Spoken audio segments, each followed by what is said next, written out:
Sorry about the music. Hi. Oh, it's gonna be a punch drunk morning. All right. Good morning. Good morning to you Yes. both. Morning. Yeah. I made a comment. We had such a late night meeting that we should have had food and drinks with it if we were gonna be up that late.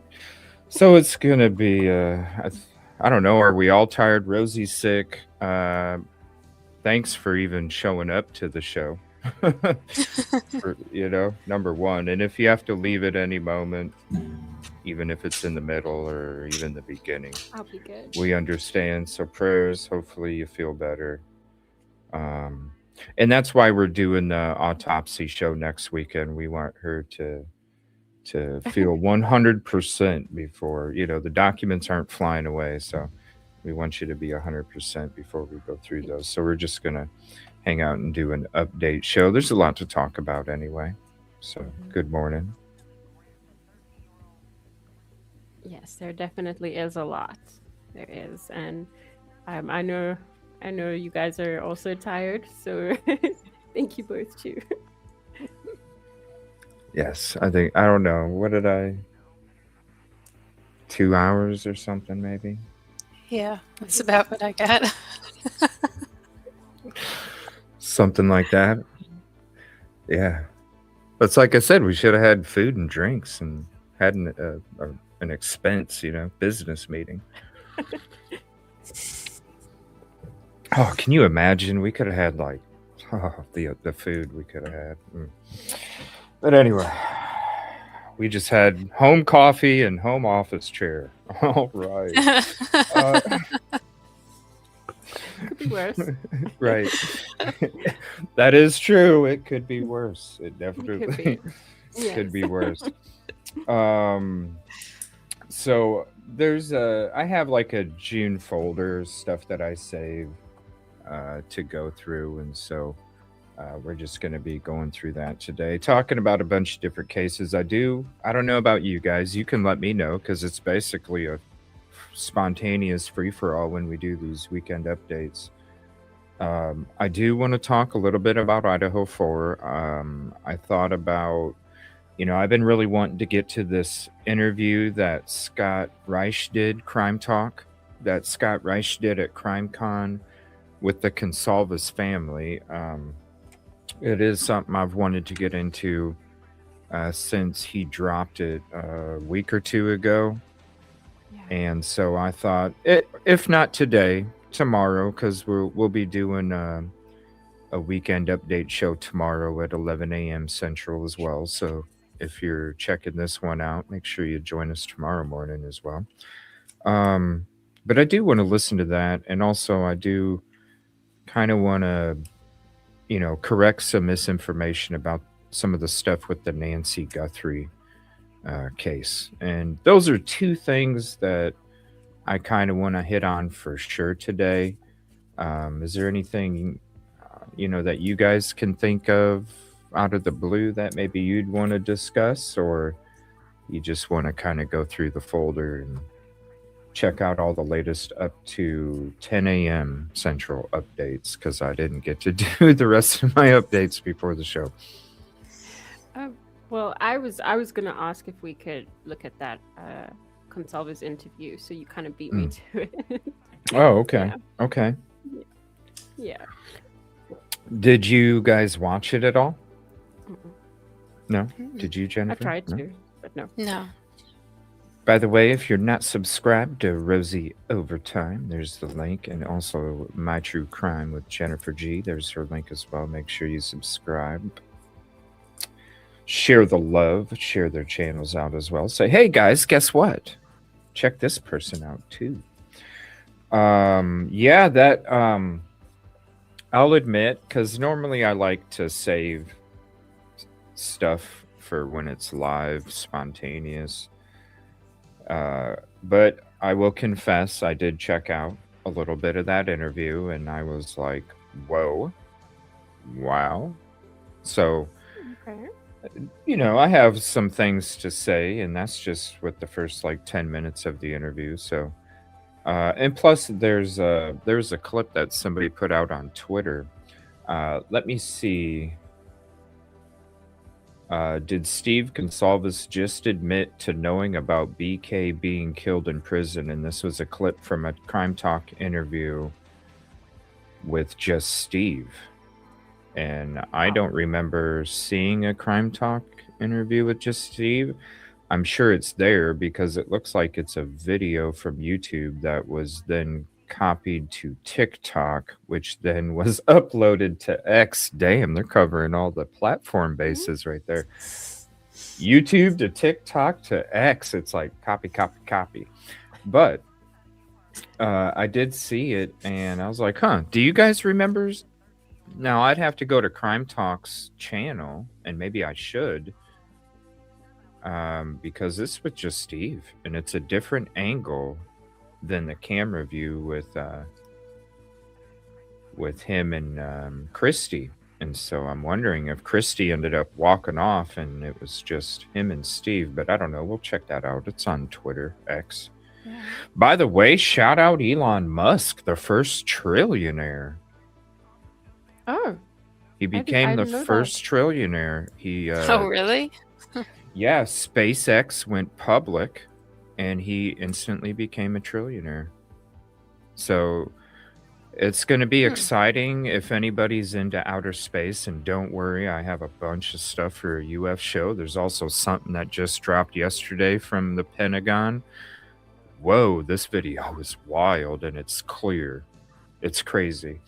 But when it comes to space and exploration, this is exciting because now that Elon Musk, the brain behind SpaceX, the envisionary, the one that put the dream to reality, with him being able to have that much capital, I can imagine how much we're going to advance in the space exploration, and it's exciting.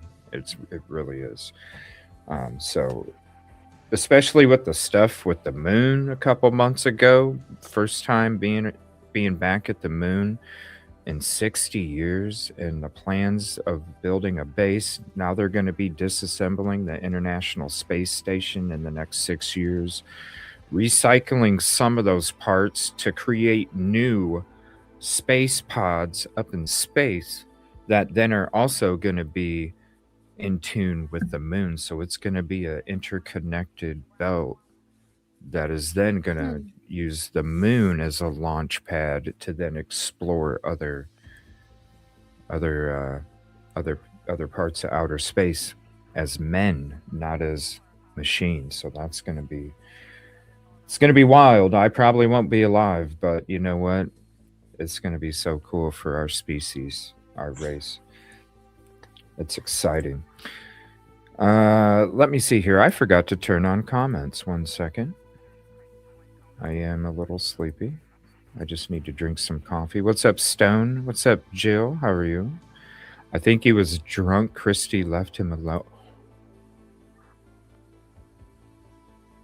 Uh-oh. Uh-oh.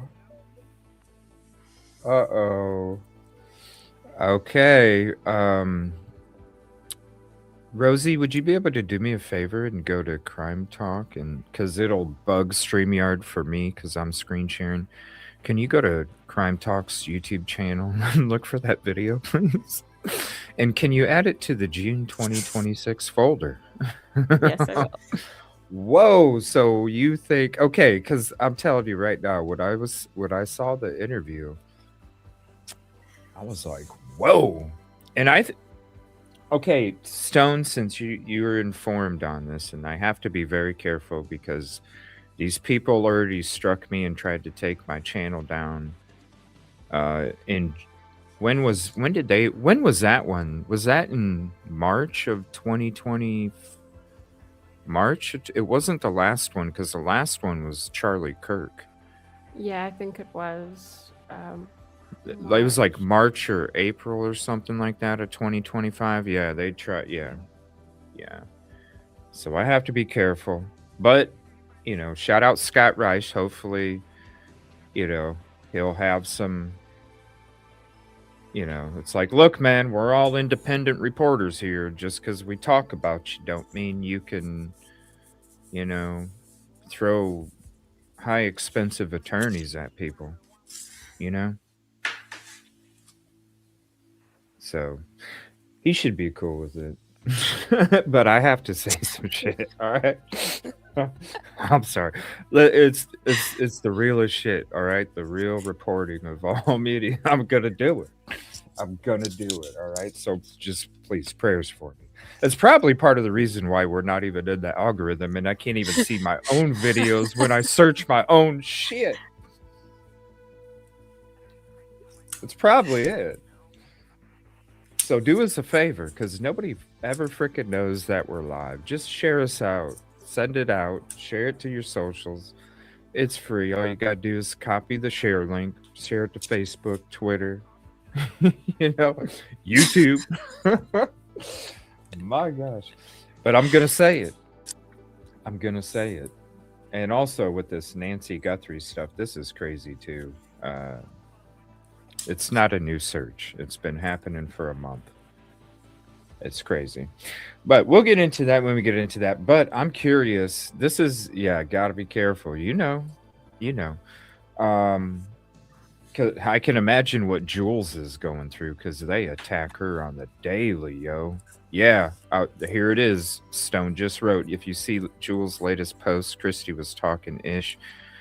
That's what I'm saying. Like these people, and this is what's crazy because if the Goncalves family was informed about EvilleCJ, they would have been informed that EvilleCJ was literally one of the only fucking few people that was supporting Stephen Christie, defending Stephen Christie in November and December of 2022 when everybody was bashing them for giving the public information about the case. Go back in time to November and December of 2022. Everybody was bashing Steve because they're like, you can't shut your mouth. You need to shut your mouth. Media, everybody, social media, everybody on YouTube, they were bashing them. And I was actually standing up for Stephen Christie because I was saying, look, if that was me, I'd be doing the same shit. So I can't fault him for it. And so I'm going to support him and I'm going to overly support him because of the bashing and the negativity that they were getting. So, that's how what is happening isn't coming from information, because if they wanted to be informed, they should be informed and not attack the people that were supporting them. But the thing is the people, because Jules was doing the same thing. But the thing is that when we have to start questioning shit that don't make sense, and they were the ones that were not questioning, right? They were like looking for it. They were digging. They were like, wait a minute. Now we have to question some things. That's why we're going to start putting some stuff out there. That's why Steve back then was like, look, I'm not trying to ruin Moscow. I'm not trying to ruin Moscow. I know if the university doesn't exist, then Moscow don't exist. Steve G said that in an interview. And he was fed up. That's why they told him, you need to keep it down. And so they started feeding him all this bullshit information that they were feeding News Nation, that they were feeding Dateline, that they were feeding all these media companies to publicly convict Brian Kohberger before there was even a trial. And they started to drink the Kool-Aid, and that's when they got mad at all of us, because it's like, look, we're not drinking the Kool-Aid that you guys are drinking. We understand you have to drink the Kool-Aid, and this is what we said too. We understand you have to drink the Kool-Aid because you're grieving. We understand that. You can't depend on social media to get the evidence out there, the true evidence, and have the true person be convicted. It wasn't going to happen. You have to, as a grieving family, you have to, just like the Nancy Guthrie family, you have to trust local law enforcement because that's the only people you can trust. And so, even though you have questions, you still have to blindly trust these people because it's the only people that you can trust in, because it's the only people that can make the the true justice take place. So we understand why you drank the Kool-Aid, but at the same time, don't get mad, lash out, talk shit to the people that weren't drinking the same Kool-Aid that you guys weren't drinking in November and December of 2022 before they told you to shut your mouth. And that's what's taken place. We understand these people aren't thinking informed. They're lashing out based off emotion. We understand, but look, we are human too, and we have emotions. And we're not stupid either. And when we get attacked because we're questioning the Kool-Aid that's coming out of your mouth, you can't fault anybody for that. You can't. Because what should happen is you should sit back and have some reflection and go back. Go back to November and December of 2022 when the evidence didn't make sense.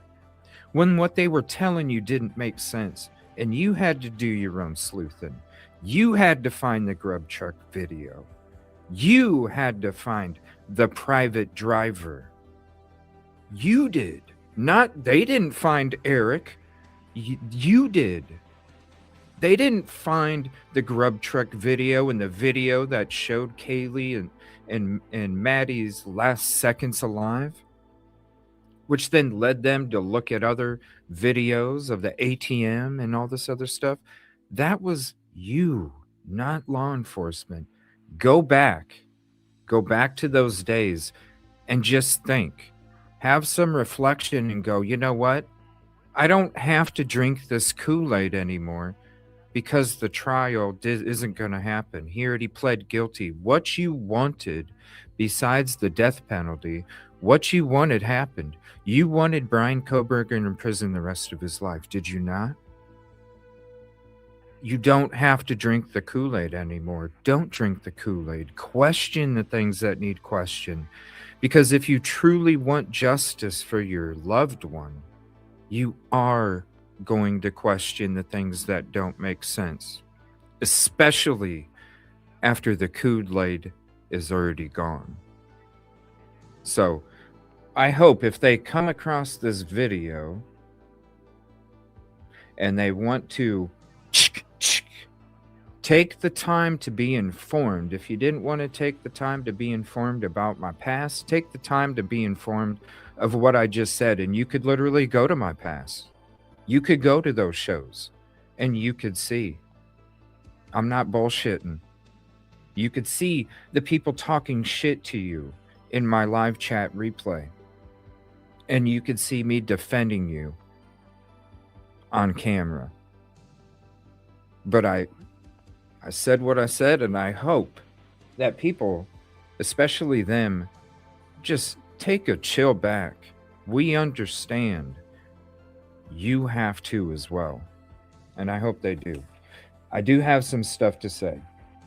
Now, when it came to that interview and the way that Christy started it off, I did feel like she was a little tipsy as well.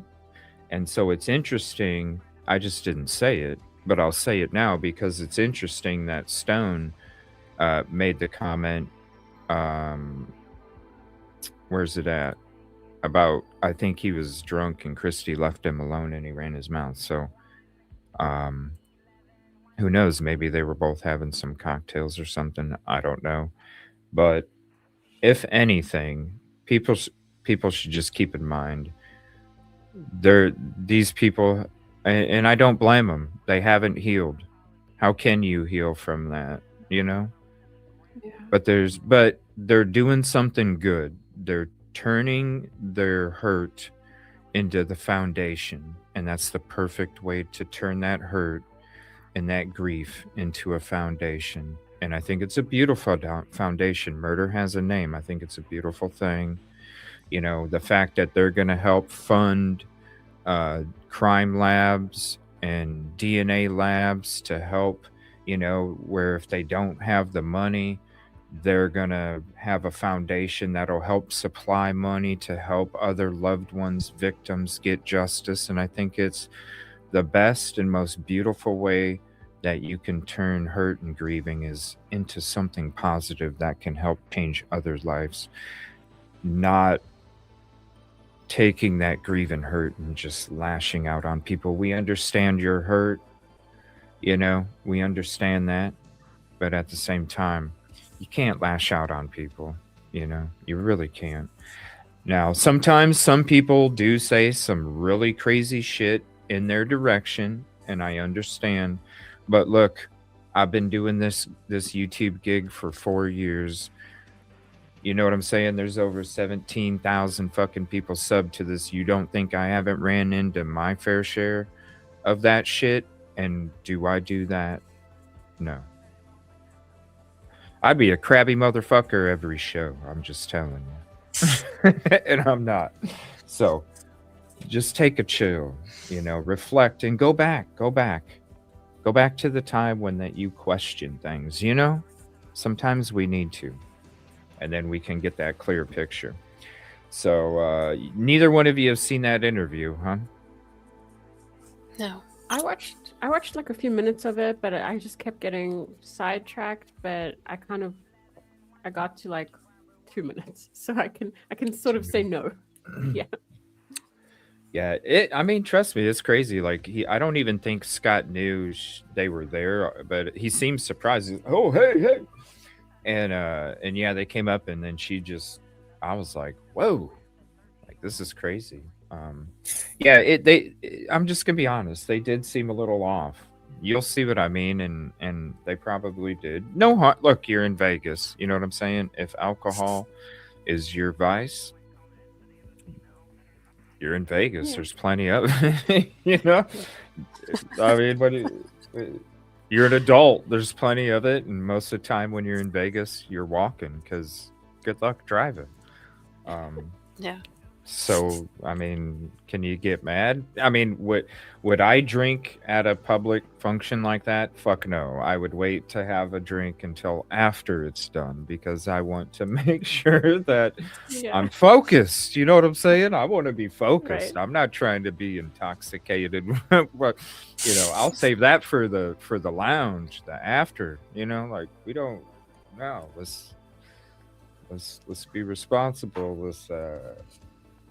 Let's be presentable. Can you imagine?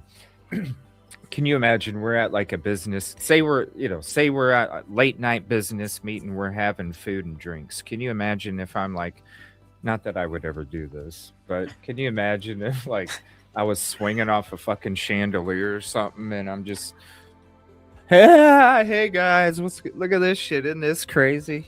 Just making jokes. And then somebody's like, oh my God, what the fuck is this? And they're like recording it with their camera and then it gets uploaded to freaking.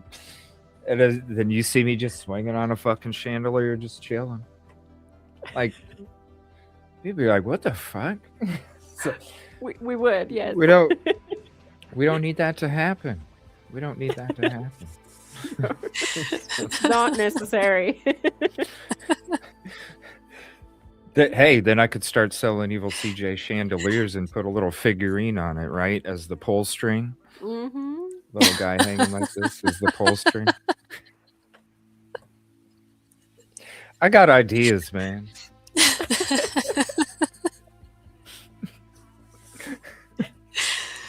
Yeah. I mean that would be good merch. Nobody would buy that shit. That'd be expensive as hell. It'd be one item. I'd have to buy it. Yeah. It wouldn't even be one item in stock. It'd be pre-order only, like pre-order only Delivery 6 months out on average because we still got to make it. But yeah, just hanging. Just hanging. Give them the eyes that follow you Oh. wherever you go. Yeah, there you go. Like magnetic eyes, you know. And then no. he That's has like not. a glass. He has like a glass in his hand too, because he was, he had to have been drinking something to be hanging off a chandelier. Well, right? yeah. So, He's not. He's not yeah. just like So he's- stretching. So he's holding the glass. His eyes are moving. Shit, we need a cuckoo clock. We need to see. Oh my goodness! What else now?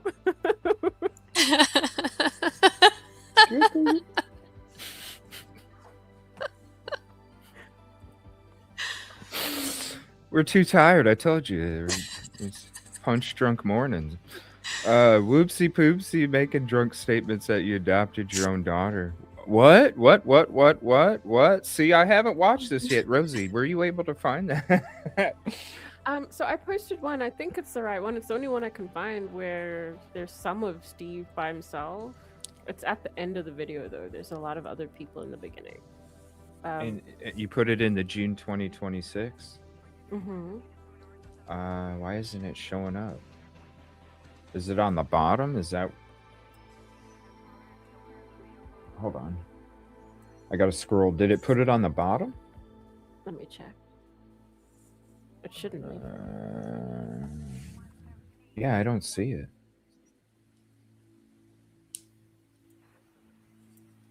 Let me hit refresh again. Hold on. Let me just go to playlist and go back to it. Yeah, I don't see it. Well, here, let me pull up the one. I unsaved it and saved it again. I don't know if that helped. And I'll get you a timestamp as well because it's not all them. It's not showing up. All right, do me a favor. Just send it to me in Discord, please.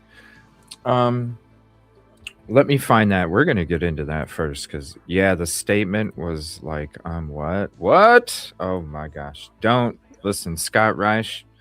Listen, bro, I've been shouting you out since the very beginning too, bro. I love you. I appreciate you. Your honesty, your sarcasm, your jokes when you talk. We've been. Rosee knows.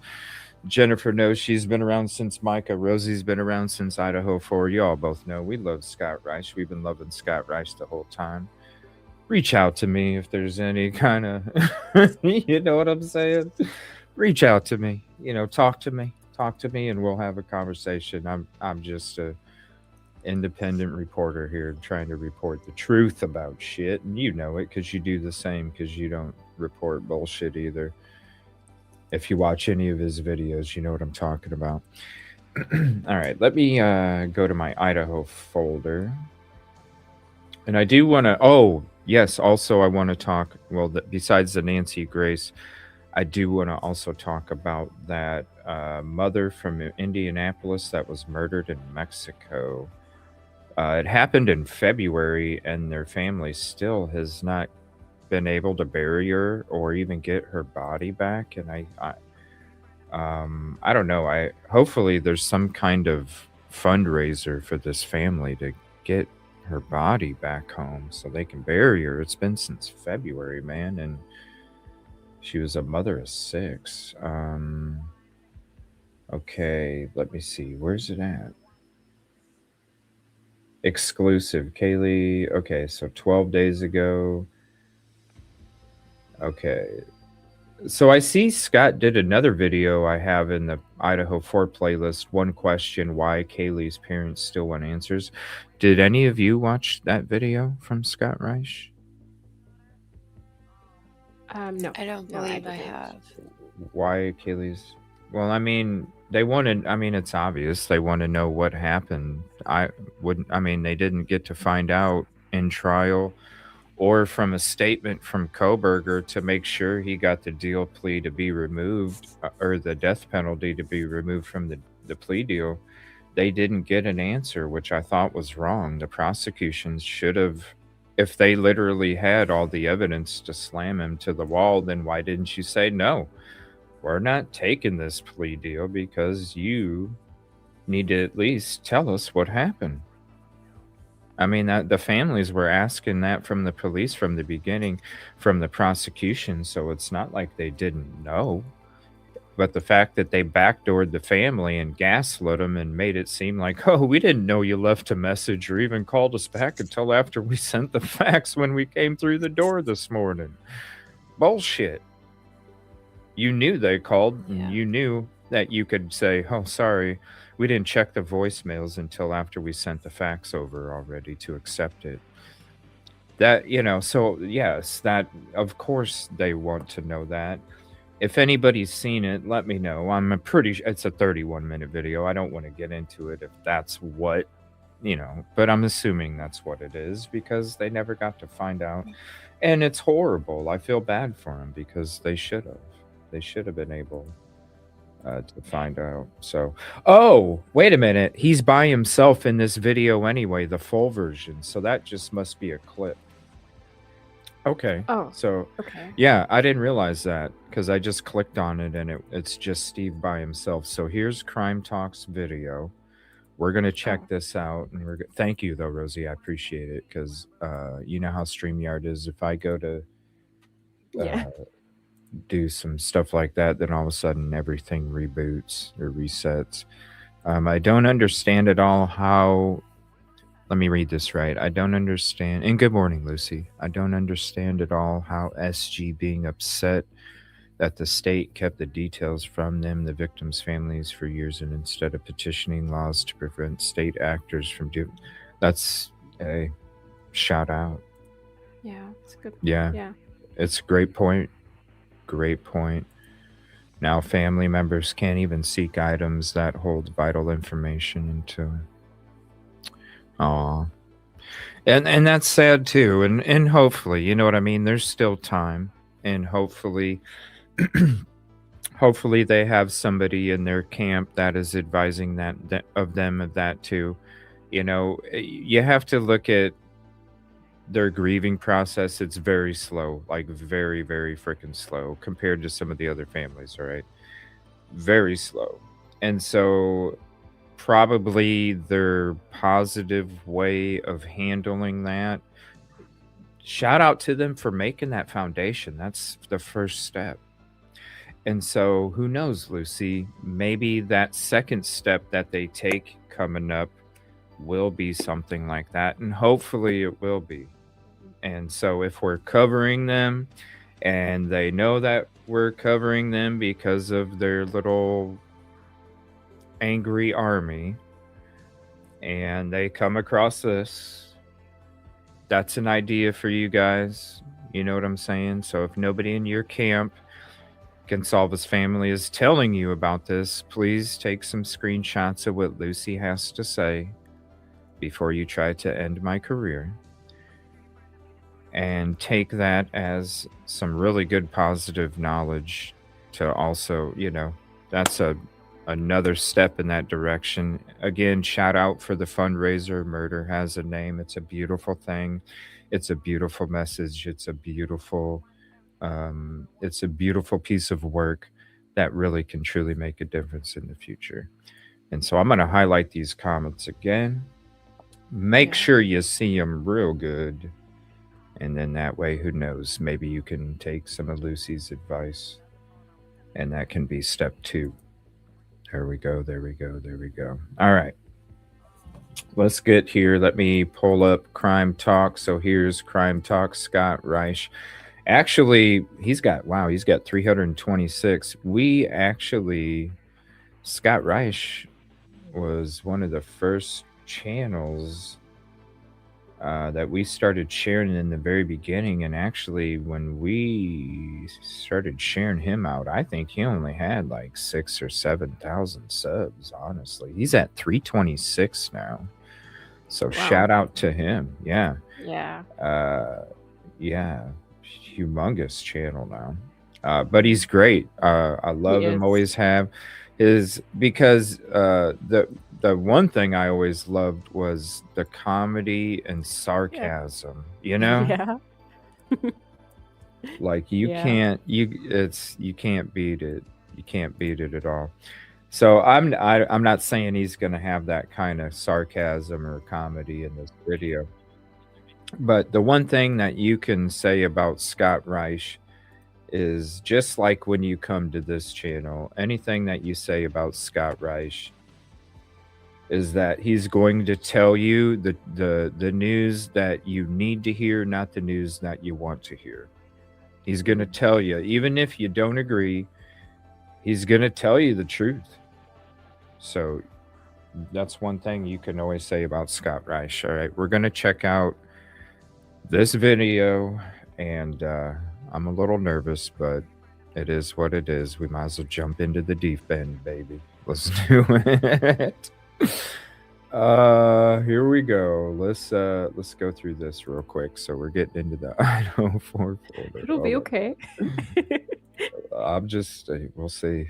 All we can time will tell. All right, lawyer.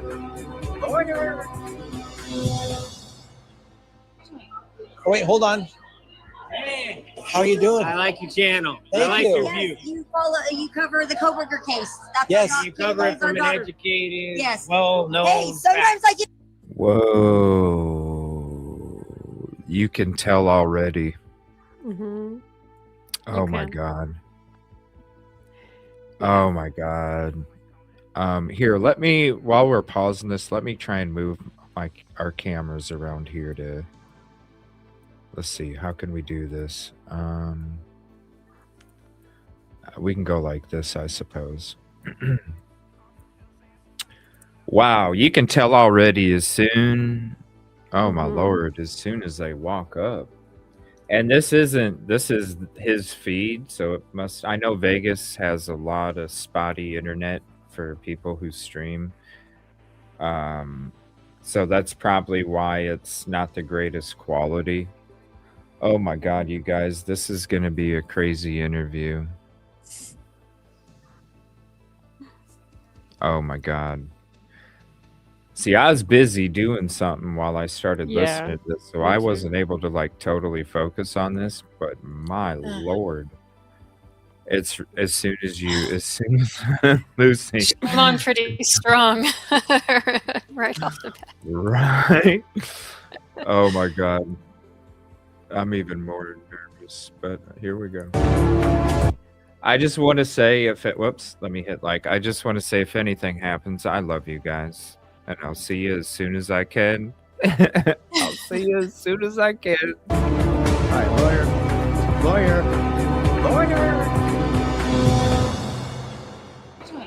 Oh, wait, hold on. Hey, How are you doing? I like your channel. Thank I like you. your view. yes, you cover the coworker case. That's Yes. our You cover it that's our from an daughter. educated, Yes. well-known. Hey, sometimes I get mad at you though. Say that one more. Say that one more time into the microphone. You cover it please. from a well-educated fact point. Yes. And that's missing in YouTube. A lot And of Oh times. and my I God. love watching you, but sometimes I'm like, I don't want to watch them tonight. Turn it. Really? What do I say that upsets you? No, just I mean, you kind of play devil's advocate sometimes, which is fine. It's hard to take sometimes. Yeah, see, this is how we know what I just explained earlier, the pretext before doing what I'm doing. Okay. It's questioning things that need to be questioned, and they don't want to fucking hear it. Yeah, It's they not kinda based burst off out of there. information. It's based off of emotion. I'm sorry, Rosie. Go ahead. No. I was just saying, like, they kind of just demonstrated exactly that. Like, that's all we needed to see. Because that's what Scott Reich does. Like I said, Scott Reich is not going to tell you the news you want to hear. He's going to tell you the news you need to hear. Just like here. Just like I'm sitting there saying, look, the dude pleaded guilty. Is there questions? Yes. But the dude didn't stand up and say, I'm not being defended properly. They didn't test hair in the death grip of Ethan. You know, there's the questions, the supposed questions of the chain of custody. Yes, there's questions, but also the dude pleaded guilty. You have to. I still have questions. They're mad because we have questions. That's why she was like, Shut this motherfucker off, Steve. When they're watching him because he's going, I got questions too. Yes, the guy pleaded guilty, but I got questions too. Yeah. This is who they don't like, but they just got confronted. They know he's a big channel. They know he's a personality, so they're ass kissing a little bit. Yeah. Yeah, I can see that. This is going to be a wild interview, man. This is going to be wilder than I even thought. We're just going to make this its own clip after this weekend update show is done because we are going to discuss some other cases, but it looks like we've stumbled into this one. And Yeah. hello, some Idaho 4 this morning for a little while. That's if Koberger wants to say that. I mean, who knows? We don't know what happened, right? I wish we knew. I wish we had a damn trial. Here, let me get rid of this chat box so you guys can see exactly the words that they're saying behind it. Here we go. Well, we see, this is why. They don't like what he says because he questions things. All right, on to the next. Oh my God, it's like, it's rocky waters today. Be safe out there. Make sure you have a flotation device. Oh, It's hard to he say. does it from both. Because all I want It's is just Rocky. to hear that he's the worst person in the world. That's all I want to hear. Well, I think he proved that by Yeah. his guilty plea. Yes, absolutely. So that's Sometimes I know it's frustrating. The criminal justice system, the Yeah. wheels move awfully slow sometimes, but you have to be patient. I know. But by the end of the day, the truth or a pretty darn close version of it's going to come out, Yeah, it will. whether through a trial or whether through a guilty plea. The truth comes out.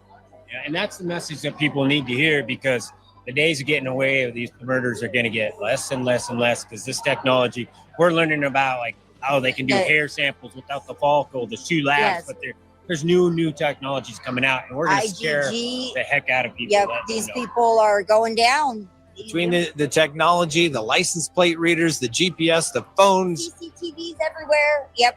I mean, Drones. I'm telling you, I wouldn't want to commit a crime. it's amazing these days. They No. they will track you down and get you. It's good. We started a foundation. I don't know if we could give it to one of you. But yeah, This is our give us a foundation. plug. Give Yeah. us a plug.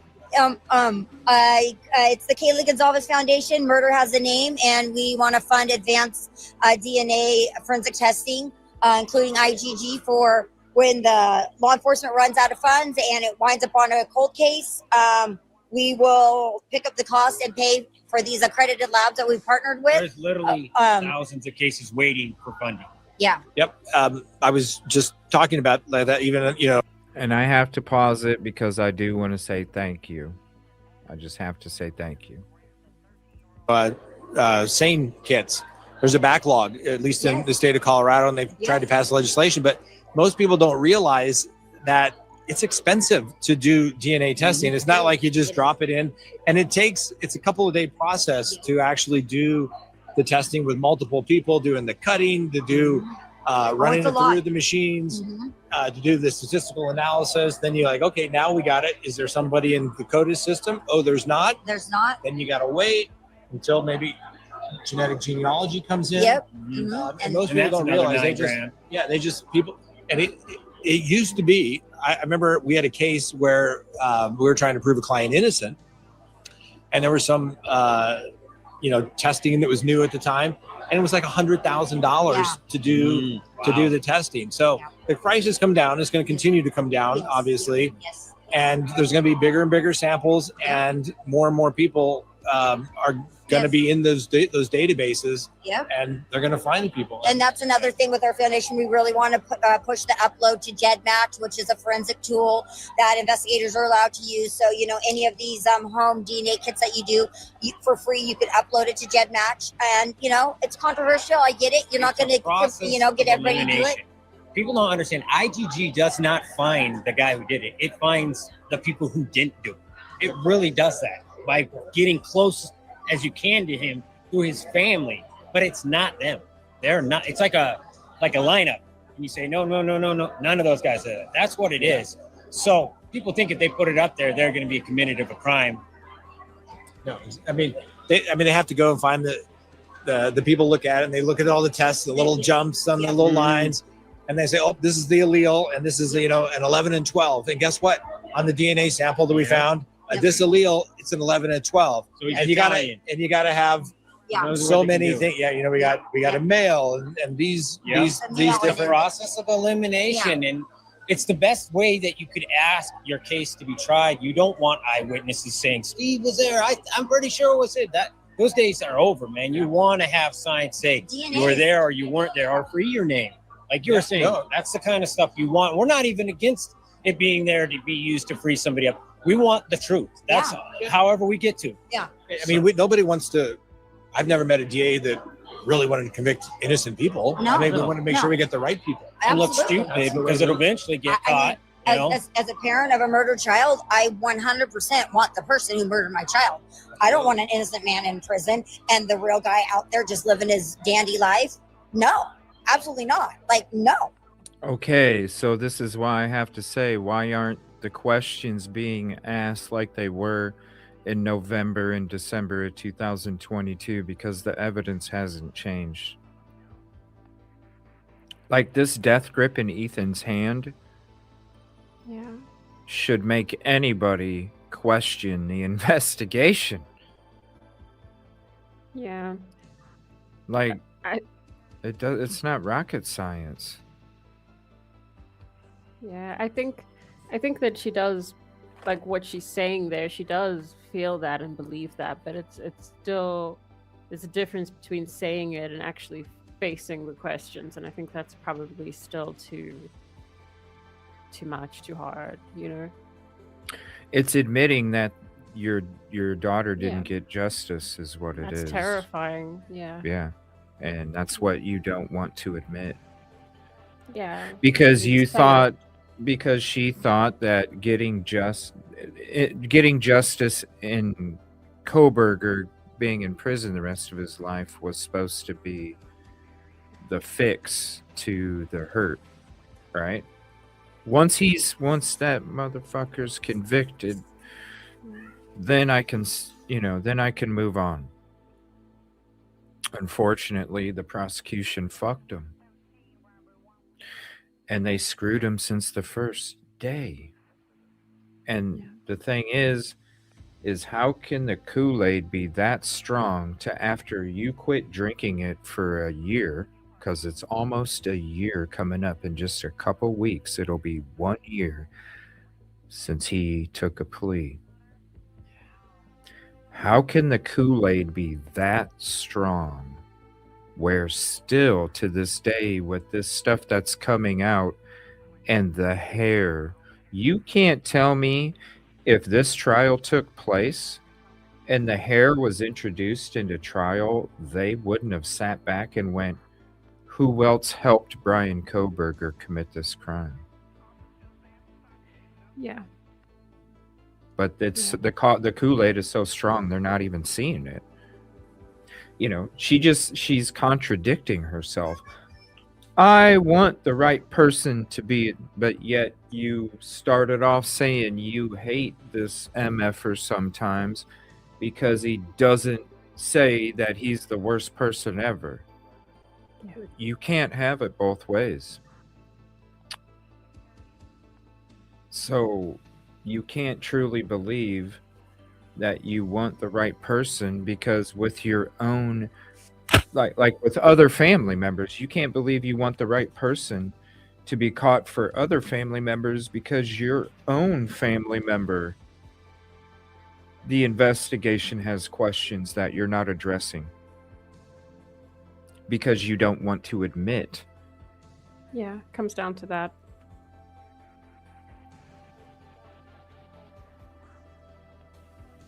Yeah, It's crazy. I feel sorry for her. You can just see Yeah. the anger yeah. and the hurt, and like you said, putting him away is not going to take away the pain of what happened to her daughter. And I think she really was expecting that. I don't think she was expecting to still be angry and still have questions, and Yeah. Well, I think it's just torn them apart. Oh, for sure. And shout out to them for remaining strong together because usually this will tear Yeah. a family apart, you know? Yeah. But it's all because the prosecution didn't do what they were supposed to. They didn't make sure. Listen, Koberger could have lied, and said, I did it this way and I did it this way. We'll never frickin' know. Yeah. You know what I'm saying? Even in trial, we would never truly know. We're just going to be going off of what is presented. The only people that truly know what happened is the person that committed the crime and any other higher power that you might believe in. That's it. And the victim until they were deceased and whatever, that's it. And so even them getting a piece of paper that had a statement of what took place, I really feel like if they would have got that, they would have been able to you never move on, but I say advance to the next stage because it's all in different stages and they'll never be the same. But I feel like if they would have Yeah. got that, even if it was a lie, they would be able to advance to the next stage. And it turns into production and value instead of hurt and anger. All warranted, you know what I'm saying? All warranted. Oh yeah. But I think they're going to be stuck in this limbo the whole time because the prosecution didn't do what they should have done for these families. There's no way there shouldn't have been some kind of statement made because if they had what they had, Yeah. Yeah. So- What are your feelings on Koberger being able to plead guilty but never give anyone closure or answers? That's so when the plea deal took place last year and there was no statement and you saw the impact statements, right? And you saw how Mm-hmm. Olivia came out and she was like, I had control and this and that. And I sat back and I laughed and I was like, that's what you think? He's always going to have control because he's always going to know what happened. And he's always going to, as long as he wants to, until he wants to relinquish control, because that's what he'd be doing. He would be relinquishing control of the final piece, the most powerful piece, because look at what this piece that he controls is doing to these loved ones. They are devastated still. And he enjoys that. If this is the killer, he enjoys that because even though he's sitting behind a cell, he can sit back and go, I still have you in my palm. That's the most He powerful decides thing when you they can get have. to Yep. He decides that's when awful. they get to move to the next stage. So the fact that the prosecution did this is even better for that sick, twisted thought process of having control. Because look, if the prosecution would have done their job, there would have been a statement. There wouldn't be that control anymore. The prosecution allowed that control for the rest of his being, and he could keep it a secret until he's gone. And can you imagine? He could literally, I wouldn't be surprised if they're sitting back and they're going, I ain't gonna say shit because I'm still gonna control their ass after I'm gone. How much more powerful is that, ladies and gentlemen? That's powerful. Even after you're gone, you control their destiny. Whew. It's wild to think. It's sick too.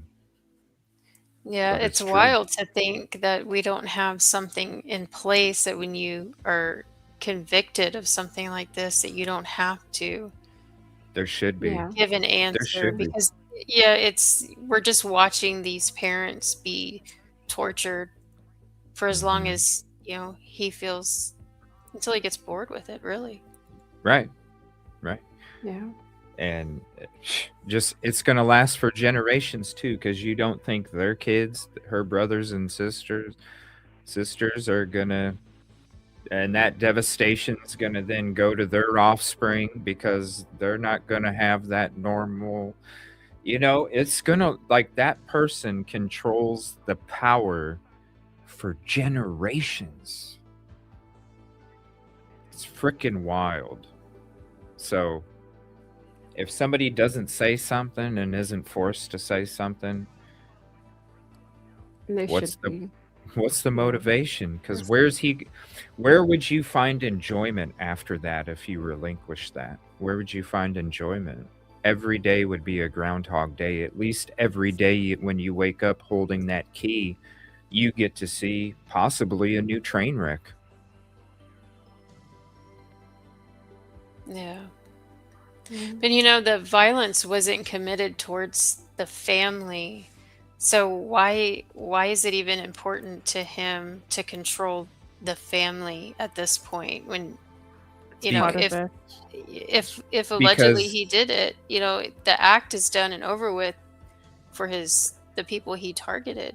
So okay, why keep this going for the innocent family? they're a victim, right? Let's think about the victims. They're a victim for a reason, right? Because of rage, right? Hmm. The people that you're seeing on camera right now created his rage.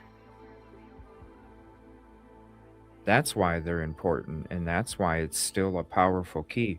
Because guess what? If they didn't create that victim, they wouldn't have created his rage. So they're just as guilty in his Yeah, mind. interesting point.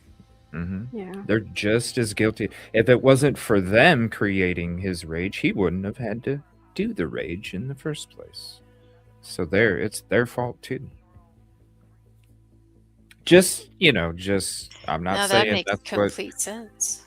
Yeah. what killers think, because I've It's never sick. done that to anybody, but I'm just saying, as I go through the analytical brain of mine and I've studied all the different, a lot of different killers and shit like that, and I'm just going, okay, just like when I was back in the parking lot of 1122 before the house was torn down, and I parked where I thought the killer would have parked, and I sat there, and all of a sudden I became the killer in my mind, and I'm like, wow, this is what I'd be doing.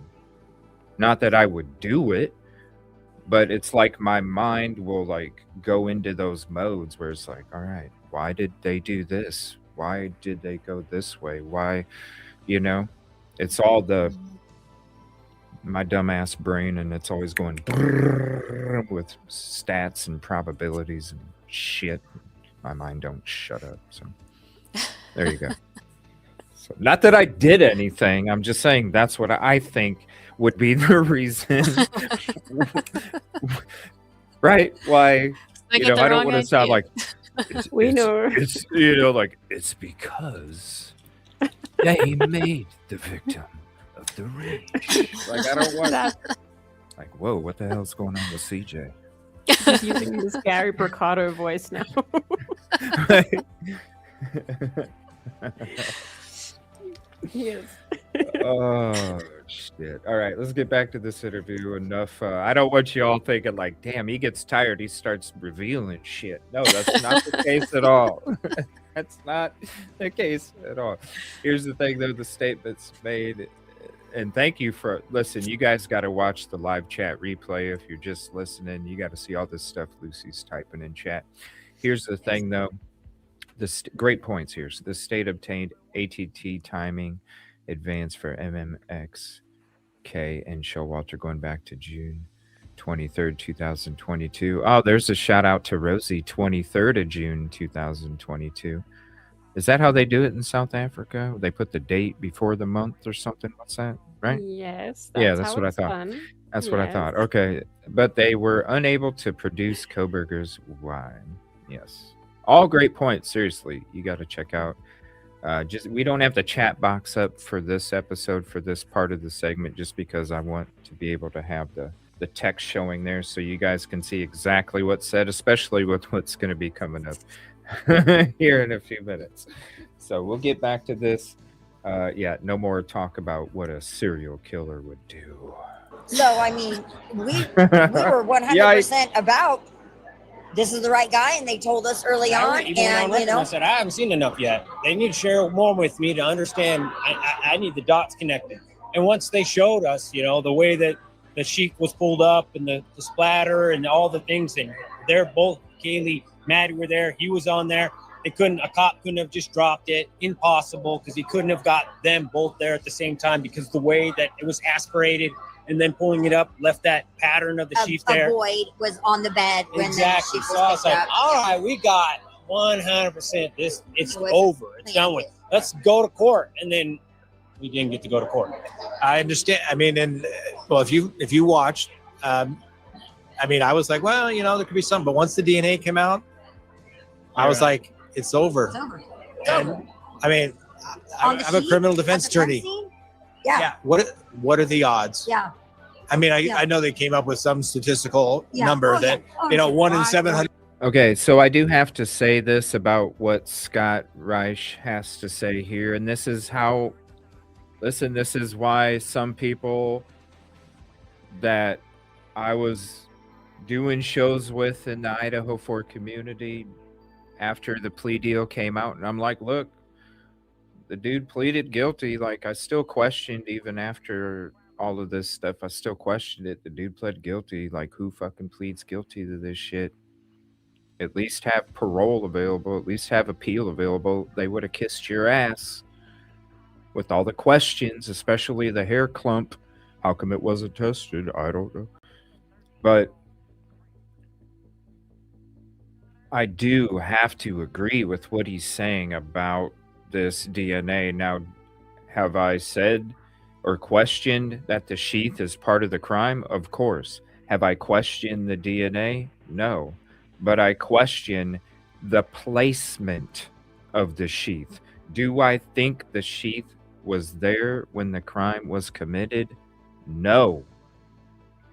Do I think it was part, like, I've said from the beginning it could have been Kaylee's or Maddie's that a guy gave to him from a frickin' pawn shop, and Koberger pawned off one of his knives because we heard he was broke. Koberger, this was from the very beginning when he got arrested and this thing came out. And I'm like, look, it could be Kaylee's or Maddie's frickin' K-bar.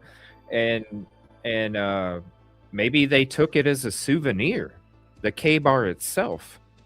Because they could pull it out at Walmart and nobody would even go, oh, that was part of the crime that killed Kaylee and Maddie. Nobody would frickin' know that. And that, to a killer, could relive the crime in frickin' Walmart, okay? Like, that's how sick these people are.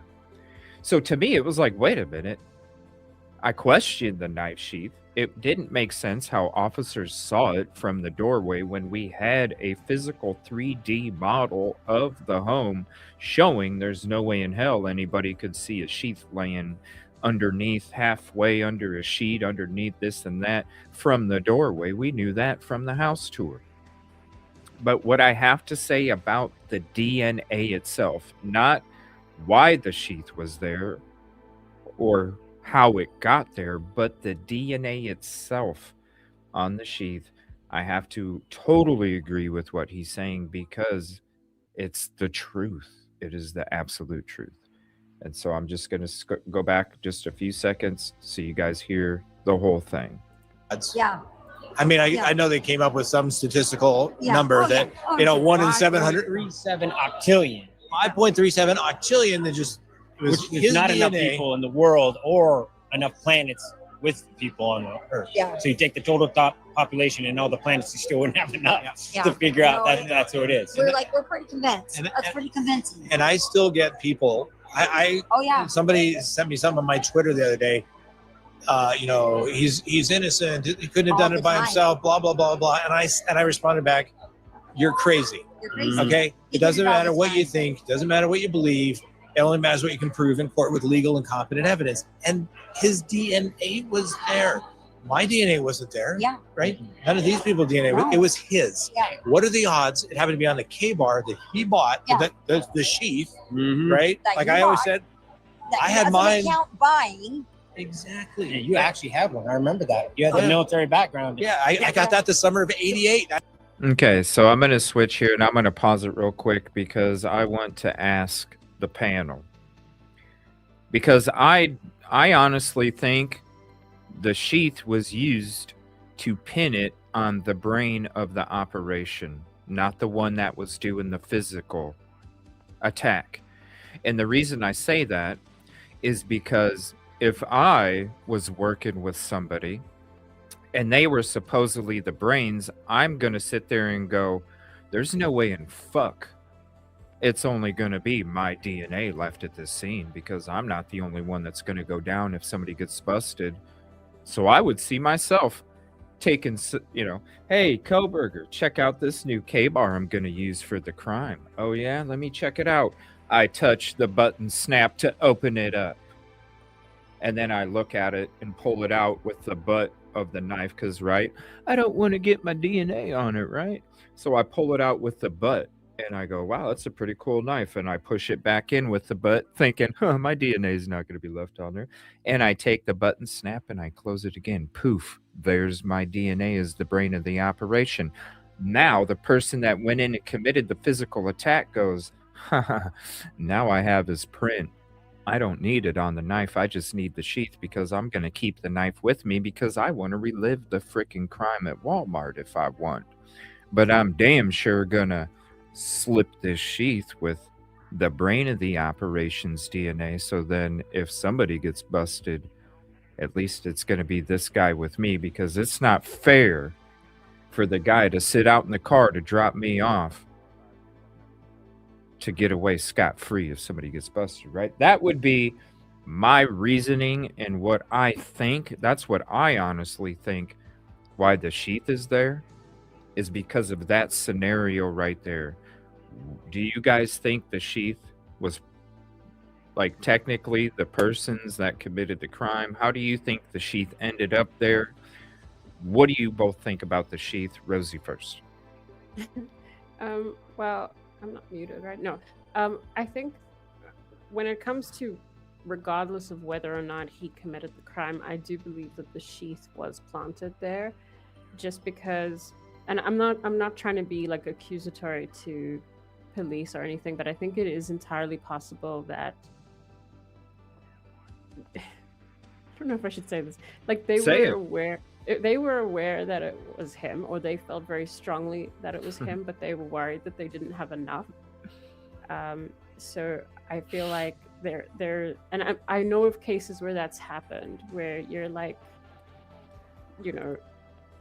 you feel strongly that that's accurate, but you're worried that it's not a sound case, so you kind of help it along. That's a possibility to me. I think that when it comes to all of the scenarios, so scenario being he did it, scenario being he didn't, scenario being him and his friends did it, scenario being whatever, in all of those, I still feel that there's something wrong with the sheath. Yeah, there's questions. What do you think, Jennifer?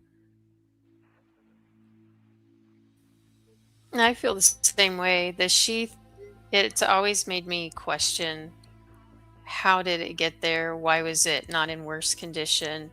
Why was there not more DNA on it? Mm-hmm. And it goes along with how I really think that there were other people involved in doing this. And it makes a lot of sense that somebody would set him up to take the fall.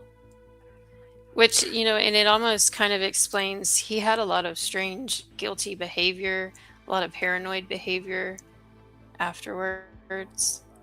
And, he may have caught on that, oh my God, these guys turned on me and I'm going to take the fall for this. But then again, why is he going to take the fall and not speak up? Right. If there were other people involved. So that always confused me too, but that might also explain why he's not speaking as to, why, how, not giving any answers. He may not have all those answers. Maybe he still believes in that code, right? Because like I said before, in my scenario, maybe the one that they had the deal, two-person operation. Look, if I get busted, don't turn me in. If you get busted, I'm not going to turn you in. You can say that shit. And only one person has to believe it and the other person doesn't. And if my scenario is what took place, the person that did the physical was actually more of the brains of the operation than the brains itself, because if the brain of the operation would have been the brain of the operation, he wouldn't have put his DNA on the frickin' sheath in the first place. See?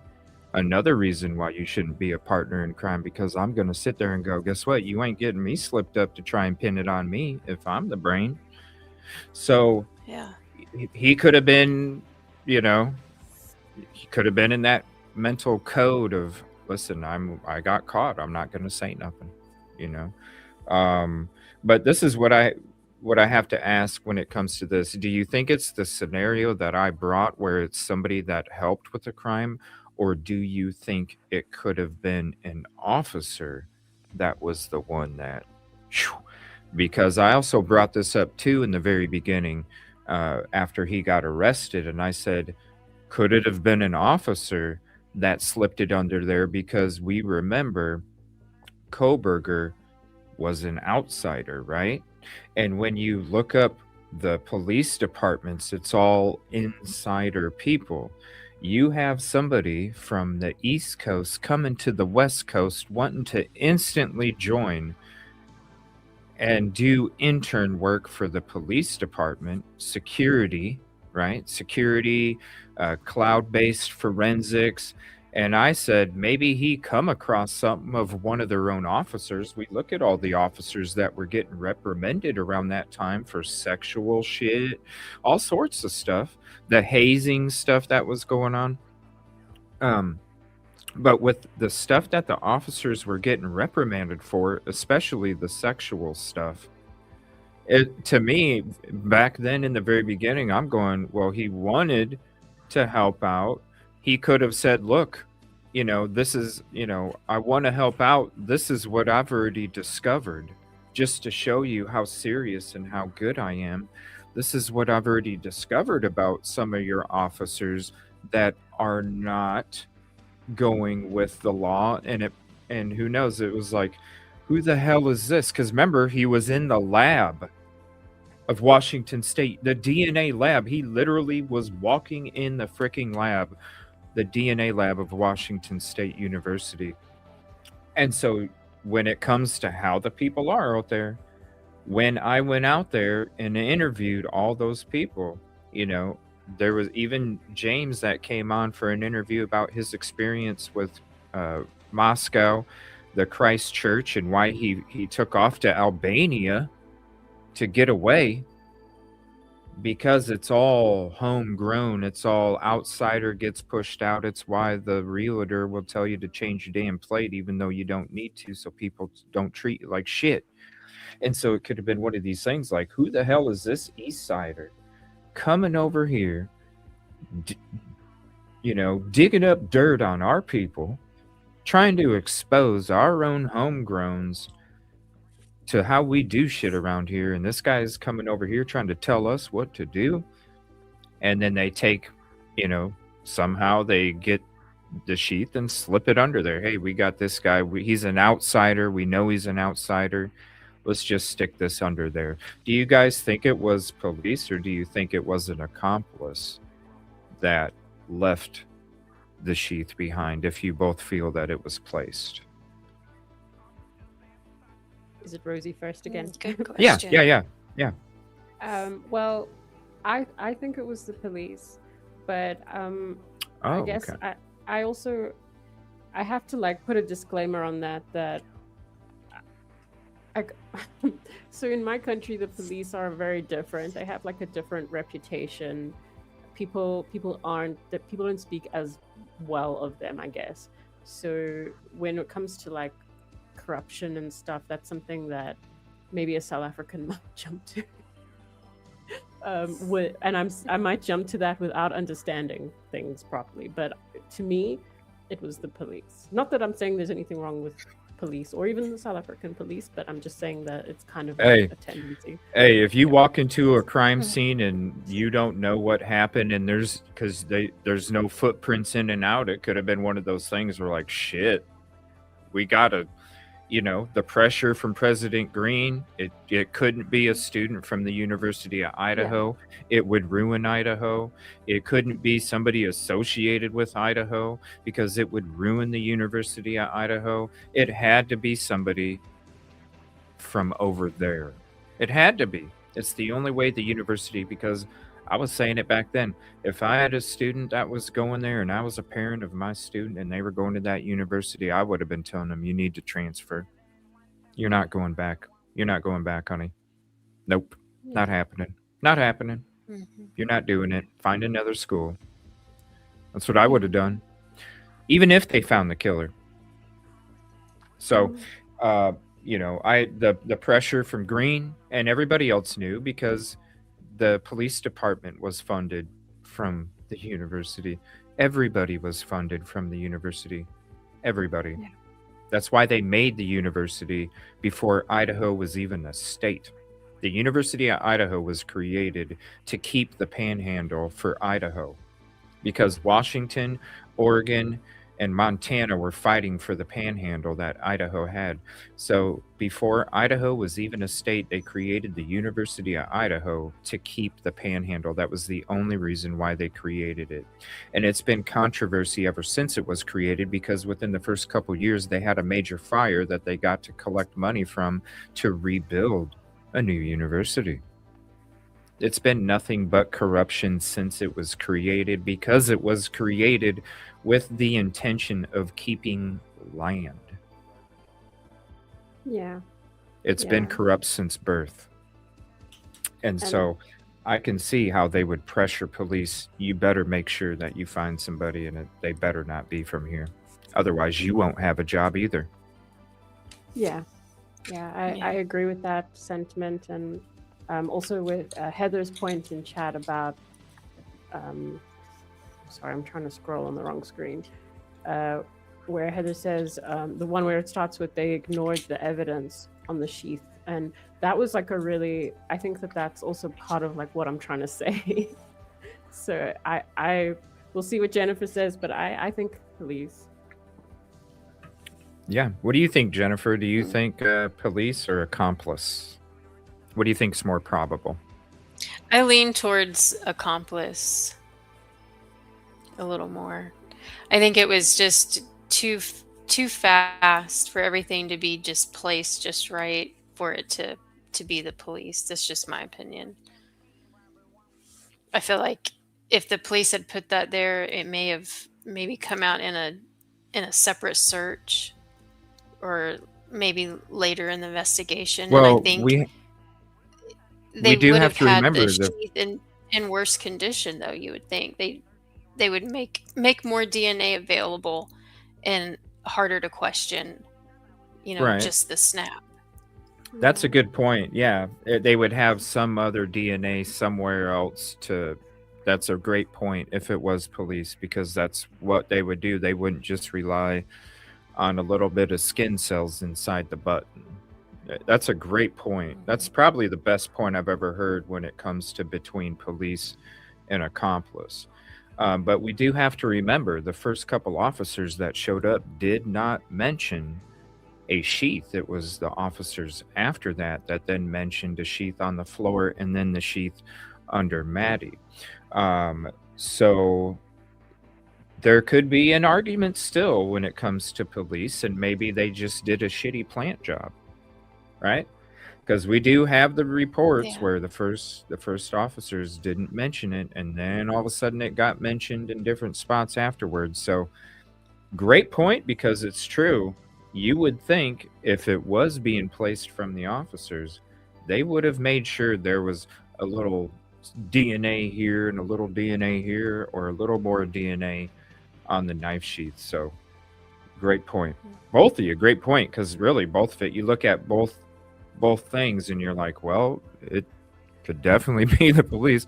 And then you look at this, it's like, yeah, it could definitely be an accomplice. Yeah, But that's what what we makes do it know, so difficult. right?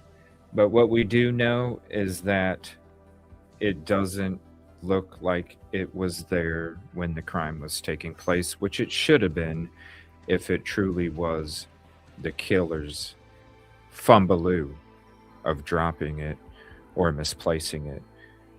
I'm going to tell you right now, you had all the time in the world, and you could have went back upstairs to grab the sheath. It's not a big room. It's not that hard. Really, when we look at the picture of where it was at, you could have walked in that room with Maddie's neon pink lights that she had in her room. It's illuminated just fine. And if the sheath was literally sticking out like that right next to Maddie, the killer could have literally walked back upstairs. Because when you're done with the crime, you're going to remember your sheath and go, oh, whoa, where'd it go? Oh, shit, okay. And you're going to go upstairs and you're going to see the pink neon lights shining down on the bed. And you're like, oh, it's right there. And then you're going to grab it and you're going to go. You're not going to leave it behind. That's just stupid. If you're going to take the time to put on a suit to where you don't leave any DNA behind, you know, where you take the time to where there's not even footsteps, you're going to take the time to be an effective killer. But you're going to like, don't worry about the knife sheath. I'll just come back in the morning. You're not going to do some stupid shit like that. All right. It's not going to happen. Let's be real. Let's talk common sense. No. All right. We're going to get back to this interview. Is there anything more you guys want to mention about this sheath before we switch back to this? Not for me. Yeah. Okay. No. Let me see here. Yes, Lucy. Great comments. Thank you so much. I appreciate it. She's just rolling off information and facts, you know. I love it. I love it. Devilly, if you're just listening to the show, make sure you come back and look at this live chat replay. Yeah. Lucy's dropping some info for you all. Appreciate it very much. And thanks for all you do too, Lucy.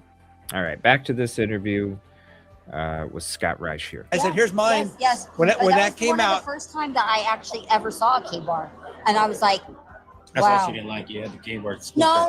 I was definitely like, No. Wow, she likes that's- you. We listen. that's it. That's what it looks like. I remember with Spooky. Yeah, I know. I remember being like, Yeah, that's whoa. why we asked. We're like, you guys check to see if you ever had a hunter or a fishing license? And they're like, it's not what's a your hunting point? knife. It's not a fishing and I was knife. like, it's Idaho. Our jury's going to be wondering, like, do you have a history of like some kind of purpose with a weapon like this?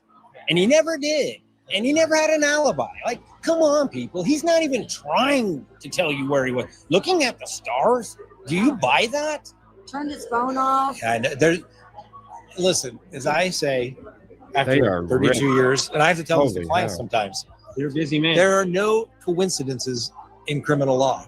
Like, what are the odds his phone just happened to turn off at Right, during the time, 12:32 yeah. or whatever it Yeah. was, Bad luck. and then turned right 100% back bad on? luck. Turn back on. You know, what are the odds? You Yeah. know, and you know that he'd been. You know, back that's a there. good question. I should ask AI and just put in the known facts that nobody disputes and say, here's what the is thing. The statistical? narrative for people that are pro burgers or that believe that he's innocent, they just discard that information, say it's not true.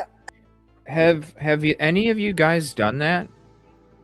Because I wonder what it would come up with if we No, I typed haven't. if we typed in AI if it thinks Brian Koberger committed the Idaho 4 crimes based off the evidence that's been released in the court documents since the plea deal. I wonder what the answer would be from AI. He brought up a great question.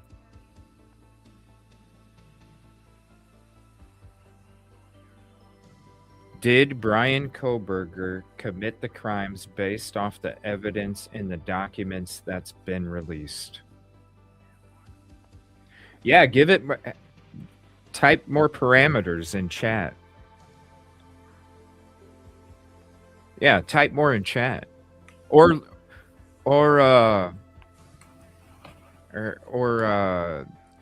copy the link to the AI search and send it to me in email so I can pull it up. Yeah, off official documents, nothing else. Just off official documents. Not speculation, not opinion, nothing. Just based off of official documents that's only been released to this day. That is a great question. Steve brought up he's like, I'll type it in AI and, that could tell you. And yeah, it really could. Not that it's 100% true, but I mean, AI question shit is good stuff. It doesn't know, like it said, yes, a T128 gaming wheel will work with police simulator, and then I get home and it don't fucking work. I'm like, what? Okay. I was pissed. I was pissed. I'm like, this is literally the only reason I got the damn thing, because I wanted to drive with the wheel in the police game. Damn it. No, we got Truck Sim instead, so I need to do one of those again. Uh-oh, what happened, Rosie? Did we lose Rosie? I think we might have. She'll be back. Yeah. Here, let me look it up. I thought she was looking it up. She might have been, but something might have happened. Yeah. Did Brian Koberger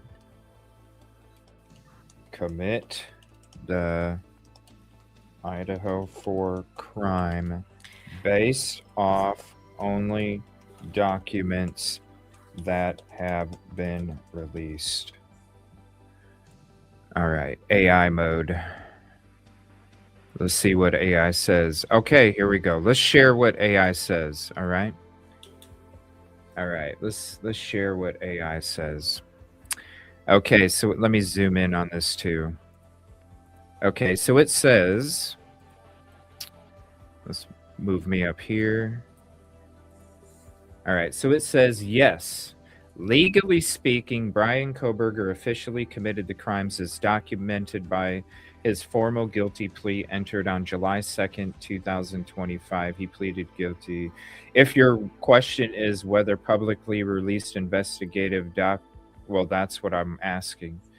Okay, so if your question is whether the publicly released investigative documents definitively prove his guilt beyond a reasonable doubt without a trial, the release files present a massive, highly detailed compilation of circumstantial and forensic evidence. However, because he chose to plead guilty, this evidence was never cross-examined or systematically challenged by a defense team in front of a jury. Let me see here. Well, it didn't really answer it. Do you think that's odd that just because he pleaded guilty, they're not going to make sure that they've got the right person, so they're going to look into all of the evidence? Who? That's good. Who? The court. No. That shit's out of their hair now. He pleaded guilty. It's done and over with. You know,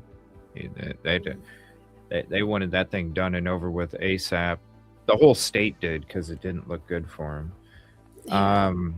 Yeah, you know, it's one of the most brutal killings in recent memory, and it's a massive case that captured the whole world's attention. So they wanted that thing, you know, because can you imagine if they had this person in custody this long, and they all of a sudden somebody else is brought in, then it's even more. They would look so bad. They would look so bad. They would have egg on their face big time. So they had just as much motivation as the local. But it says some things right here. Missing pieces in the release documents. No stated motive, right? The plea agreement in the release contains no motive. There was never any motive stated. Even the prosecution said they didn't have any direct connections other than the DNA. So even social media and stuff like that, there was no direct connection. Right here, it says right here, no direct connections. Investigators noted in released interviews that they found no direct pre-existing digital or personal link between Koberger and any of the 4 victims prior to the attack. So how did an incel do this if there was no connection? I thought there was a connection, that he had been messaging one of the girls and he wasn't getting anywhere with her. Yeah, that's when I quit watching Ashley Banfield and quit relying on News Nation. Because remember when we had a conversation before in the background where I was talking about the changes of the clickbait generation, and how it used to be mainstream media. News Nation was the only channel that I would watch because of the honest, truth-telling information. And when this case came out, that's when Ashley Banfield started reporting. Sources close to the investigation are telling me that he had one of the victim's IDs in a shoebox that was found in a closet during the raid at his house in Pennsylvania, that there was connections between him and the students social media wise, that he was following, liking, sharing their photos and all sorts of stuff. Yes, Ashley Banfield was mainly the reason that started me going, I can't rely on News Nation anymore because they're not even being honest, you know. So yeah, it was Ashley Banfield that reported that in the very beginning, that there was a social media connection based off of her sources inside of the investigation. Everything okay, Rosee? StreamYard bugging? I think so. I'm not sure what happened. I just froze, so I thought I'd go out and then in again, and that usually fixes it. But I might be out of some of the scenes. I'm sorry. But it's saying we could explore. So if you have any other questions, type them in the YouTube chat. I'll copy it and I'll type it in the AI mode as we're watching this interview, and we'll go back to it and see what it says based off of another question. But did you get to see all that stuff, Rosee? Yeah, I had my phone up while I was trying to get back in. So okay. Yeah. Okay. Yeah. All right. We'll go back to this. Thank you all for being here. Please hit the like, subscribe if you're not. Share this out, because I can't even find my own shit when I search my own shit on YouTube, and that's wild. We're definitely not in the algorithm. So help us out for free and share it to your socials. It's the best way, because who knows, maybe this interview might make it even worse. That's not true. He didn't turn off his phone. Well, there's documents. They lied. The police lied. So you can't defute. You can't just, like, if somebody's going to stand there and say everything the police said was a lie, these are all lies. Okay. Well, we tried to go through, we pulled all the pleadings in the case, because I always say, hey, you want to see what the defense thinks is the bad evidence? What are they trying to make go away? And the genetic genealogy, I just thought, they have no hope in that. Everyone's like, oh my gosh, there's going to be surprise. No, it's not. And his DNA was abandoned at the scene. Yeah, he was trying to say he had a privacy access to it. And I love what Hitler said. He's like, well, that was Ann Taylor. But we got to remember CC Moore. Okay, we have to, when it comes to trial, that evidence, the DNA, the IgG, I believe would have been the showdown. I said that from the beginning. I said the cell phone towers ain't going to make a difference. The K-bar purchases ain't going to make it. Like, all this stuff that was supposed to slam him wasn't going to slam him. The only thing that was going to slam him was this IgG. That was the most important part of this trial. And we saw what CC Moore, the queen, the godmother of IgG, was. We saw, what's her name? The one that got in trouble in the initial court hearings for talking about how IgG wasn't even a solid method, and how she witnessed law enforcement handling brown-haired lady. And she was, and remember, Bill Thompson sent the FBI to her house after the court hearing, I remember, to ask her why she said the stuff she said on the stand. Oh my gosh. Well, that lady, you know who I'm talking about. I can't believe I can't remember. Let me see if I can find out. She was awesome. She was awesome when she was on the stand testifying in those first court hearings. Crap. Because she made great arguments. Gabby Vargas, thank you. Yeah, because the audio was real horrible during that court hearing. It was like really bad. Thank you, Lucy. Gabby Vargas, that's who it was. Yes. So we already had a taste of what it was going to look like at trial when it came to those testimonies. We already got a taste of it. And then we saw what CC Moore, on the Presumption podcast. She did an appearance on the Presumption podcast a couple years ago and was discussing the IGG and how it can't even be used to convict somebody. This would have been the major showdown, the OK Corral, the gunfight. This would have been the moment the trial either went this way or that way. And so to sit there and be so focused on this DNA, yes, it's DNA, yes, it's his DNA, but the DNA is a specific DNA. It's not just blood like it was in OJ's trial. This is skin cells. This is IgG. Like Steve just said, this is IgG doesn't find the person that did it. It finds the family. And they have to work down the tree. It's not concrete. CC Moore said it herself. You don't use this to convict somebody. That's why I feel the state wanted the plea deal, even if it didn't include a statement and didn't include the opportunity for a plea or parole, is because they were shitting bricks, because they knew the strongest piece of evidence, the only piece of evidence that allowed them to even arrest Koberger, because remember, they tried pushing that PCA through and the judge kept saying, no, I need more. And then all of a sudden, IgG popped up, and then the judge said, and they went and got him. They knew how important the IgG was. And with that being argued in trial, one jury member could have said, that's why Koberger had the cards if he went to trial. Because I know one jury member would have sat back and went, I don't know about this IgG. I don't know about this knife sheath that doesn't have the splatter that's supposed to be on there based off of this expert.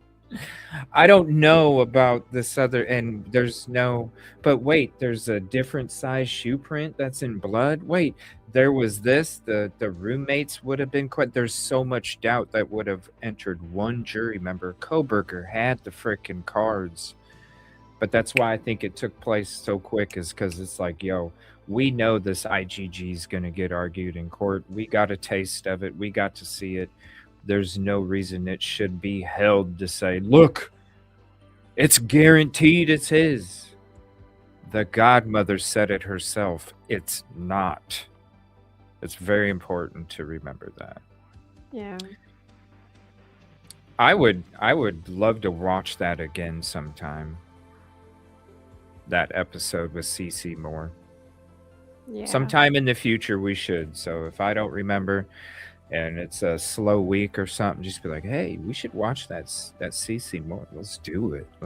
Because I've been wanting to rewatch that thing for a long time. We just never get to it. There's always so much. All right. Back to this interview here. This is just going to be the interview episode. Apologize. We got to, by the way, we have a weekend update show tomorrow, so we'll be talking a bunch of different cases tomorrow and all that good stuff. But sometimes this happens. I'll update the thumbnail and the title after the show's done. In the crime scene? He's you, like, you think they DNA needed to contact him and ask for his permission? Yeah, Like, well, that they makes didn't no challenge anything at the crime scene because they knew it's abandoned under the law. Yeah. Mhm. And they were trying to come up with this unique, and I get it. They're doing their job. Yes. We gotta We let always it, we give gotta her let credit. I think she did a great job for She him. did a good job for what she did, but she also had to have that conversation with him. And this is why. And I know a lot of people, the photographs and things like that, and the whole world doesn't necessarily need to see them. They need to be And the jury, But I think courtroom. people need to see what true evil can do. Yes. And so when they're making laws and legislation or saying we're going to repeal the death penalty or something, yeah, no, there's a lot this of is truth to what that. this is what This is the it's ugly for. part of This it. is Yeah, the this ugly is the part. death This is what evil is. Yeah. And I believe that obviously they looked at the evidence and they said once they see these photographs, They'll it's turn over. on him. It's over, and they're going to give you death. And he knew that. He was smart enough to realize. And the prosecutor hid that from us. Didn't let the other families know what happened to my daughter, and didn't let me know what happened to theirs. Because if we all would have got on the same page, we all would have what said. happened to Kaylee because the what was it? Gag order? The gag order. So we found out You get to murder in days, privacy now. 2 in days America. before You sentencing. get a gag order and you get to murder with 2 total days before privacy. sentencing, we found out how Yeah. many times she had been stabbed, where at. Different Up weapons. until then, we didn't know. We didn't know that her teeth were knocked out. We didn't know that her facial bones were broken. We didn't know that she was stabbed 24. Which he was. I have to mention this a long time ago. I think it was during my trip out to Moscow. It was my trip out to Moscow. I have to mention this real quick when it comes to this StreamYard. When it comes to this refrigerator, I have to mention this because when I took my trip out to Moscow, we were coming across the sorority stuff because the interviews kind of led me down this path to start looking up the sorority connections and stuff like that because I didn't even know they existed, honestly, until I was there and I heard all these stories, right, of the people I was talking to. And that's when I came across the video for the Moscow Police Department. They created this promotional video to fund a new police department, right? If anybody's been with us that long, you'll remember. So I came across this. It's so funny. I came across this promotional. That's where the clip-on tie came from, Rosee. The Chief Fry clip-on tie. Oh my God, that's right, the Chief Fry clip-on tie. Because I was like, damn, that's a clip-on tie, you guys.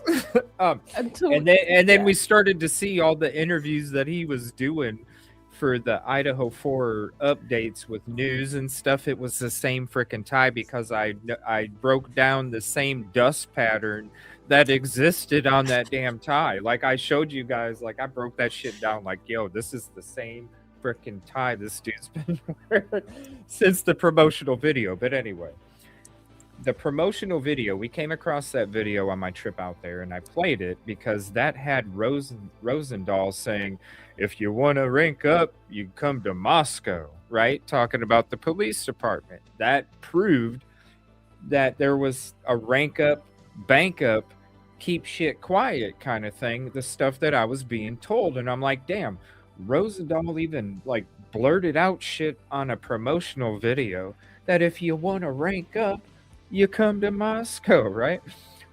But the funny thing is Chief Fry was giving you a tour of this shitty ass cramped small office, and it was so cheesy because you could tell he was so nervous doing this promotional video, like, we need your help, right?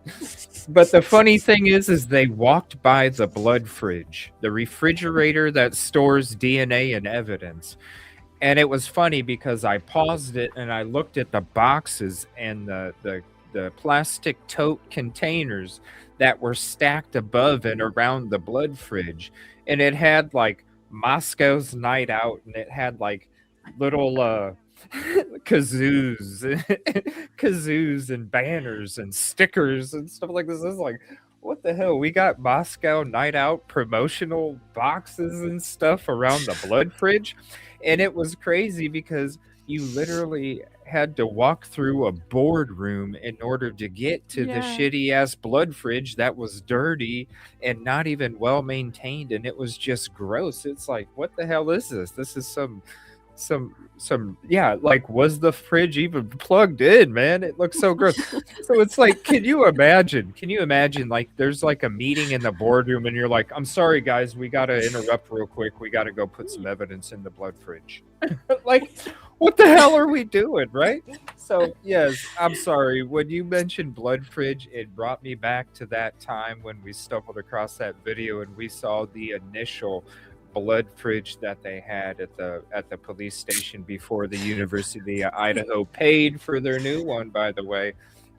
It was just funny. It just brought me back to that day. Thank you for mentioning that, because I remember we watched that. I'm gonna have to find out that video because I would love to go back and watch me and watch us like watch that for the first time, and just because I know we had a hell of a time. It was nothing but laughs because it was like, what the hell is this around here? Sorry guys, I gotta interrupt your meeting so I can bring some blood to the fridge.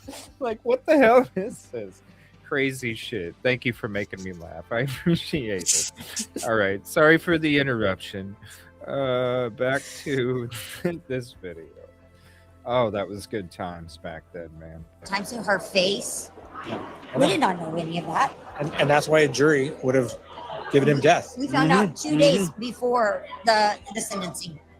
We were like, we're writing victim impact statements. Can we at least know the full impact? You know, it doesn't break that down for you on a death certificate. And at that point, that's all we had was our death certificate. So we knew a lot of the We didn't facts. have our We knew about autopsy the gag and the choking and stuff like that, but we didn't know. And the thing is, you're begging a prosecutor to tell you what happened to your kid, and they're asking you to make decisions. Do you support this? I'm like, I don't know what. Tell me what happened.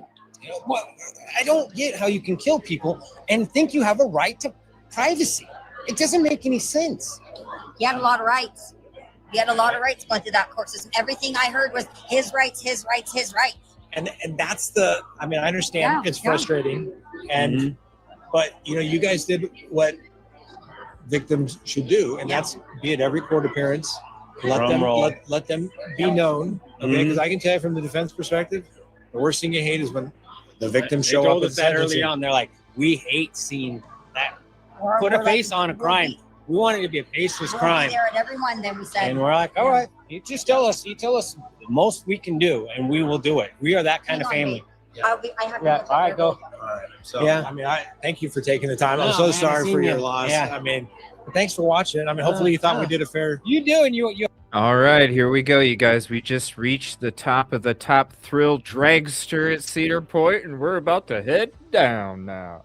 Hustle, you were like, I've been gone for a couple days, been in court, and I'm like, go for it. You know, I like educated people saying and clearing things up because I had a case that nobody was clearing things up, and that's so frustrating to have nobodies with fan fiction narratives read that they don't understand. They're, you know, Latin and Greek. And I'm like, I just need a leader to say, what the heck is going on? This is ridiculous.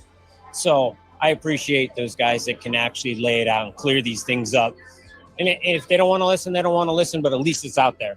Well, in the Lori Vallow, Chad Daybell case, the grandparents, she would call them my Patreon show. And we got to meet them. And they were like, we appreciate you just laying it out. She goes, we learned more by listening to you than what we were learning from the prosecutors. I hired a lawyer because we literally like, what's going on? And you're not telling us. And plus we knew there was confusion on that little community. They didn't know what was going on. They weren't prepared for a crime like this. And I was like, we're going to round up the troops. We're going to get the FBI. We're going to get the governor to give money. We're going to do whatever it takes because this case ain't going cold. Yeah. You know, and you only got so much time to get people rallied. And it can just be one witness that sees one thing that can be like, go check that other camera. And that's what we were hoping for. And I know the process can be frustrating in the balancing of the defendant's rights versus the public and the family's right to have resolution. But you got to go through that process. And I know it's painful for you, but you know, ultimately the truth comes out. And, you know, for people to say, oh, he didn't do it. Like, he pled guilty 4 times plus the burglary. People don't plead guilty to consecutive life sentences unless they did it. Yeah, there's these fringe cases where people plead to something that they didn't do, but they're not for.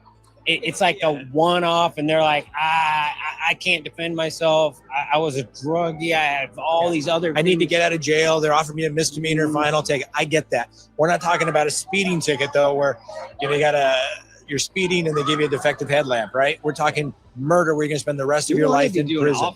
They wanted to do an Alfred plea, and we were like, I rallied everyone. It's like, we ain't doing this. I wish, and this is my own, we saw it in the Chris Watts case, and I like it, particularly in federal court. The judges will say, tell me in your own words what you did. And that way it takes away any doubt whatsoever. Yeah, we wanted that too. And it would have been easy because of the way that Kaylee was killed. He would have given an explanation that an expert would say, yeah, that fits. That is the weapon that's missing. That fits the damage. And only the person who did this would know that, or an investigator. Yeah. But for Thompson to gaslight the whole community and say, well, there's no way for us to know he's telling the truth. Like, don't lie in my face. I'm not the family you're going to get away with this. You lie to my face, and I literally told him multiple times, I will go to the media and I will tell everyone what you did, and I will hold you accountable for it. So that's what I'm doing right now, talking. I told you, you have the right way to do it, and you can do it another way. And he did it the other way. So now I'm here saying, you gaslit everyone. You lied in our face. You could have got the truth. You were just lazy, or you had other motives. I think his true motives were he ran the risk of him saying, yeah, I stalked those girls 23 times. I did this right in front of your faces. And you guys all look like idiots. I stalked him. I got right up there. I got into the house. And then he would have had to go tell the university every single time he did is documented now. This murder just went 23 times different stalking events. And now it's just going to just make us look super unsafe. And they're like, don't even talk to him. Zip it. We got enough. Put it to bed. If you got 5 minutes with him, with Koberger, what would you say or do? I wouldn't talk at all. I'd just start tearing up. Pounding on him? Pounding. Yeah.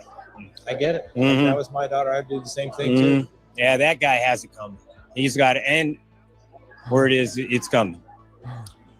He's not going to make it to be an old man in prison. I mean, eventually he's going to get out of his little protective custody and requesting his vegan meals and all that good stuff. Gin Pop's going to be a pop of some sort. And, he picked on a small community. You thought we were a bunch of idiots. You came from the city. You came out here and I've heard about his research paper that he did on the community because there was another murder in there and they never caught him. So he went there. He thought he had the right place. He picked them. And, he's going to find out. He's going to find out if they're the right community or not.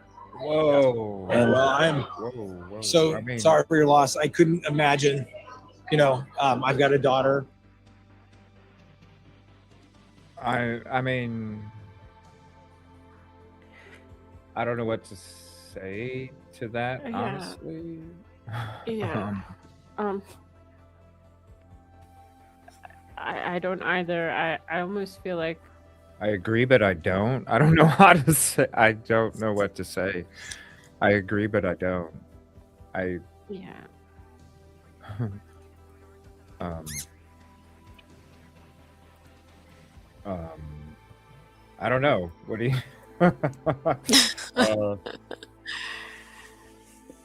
I mean, Can we sorry. Can we Yeah, go listen to ahead. that again?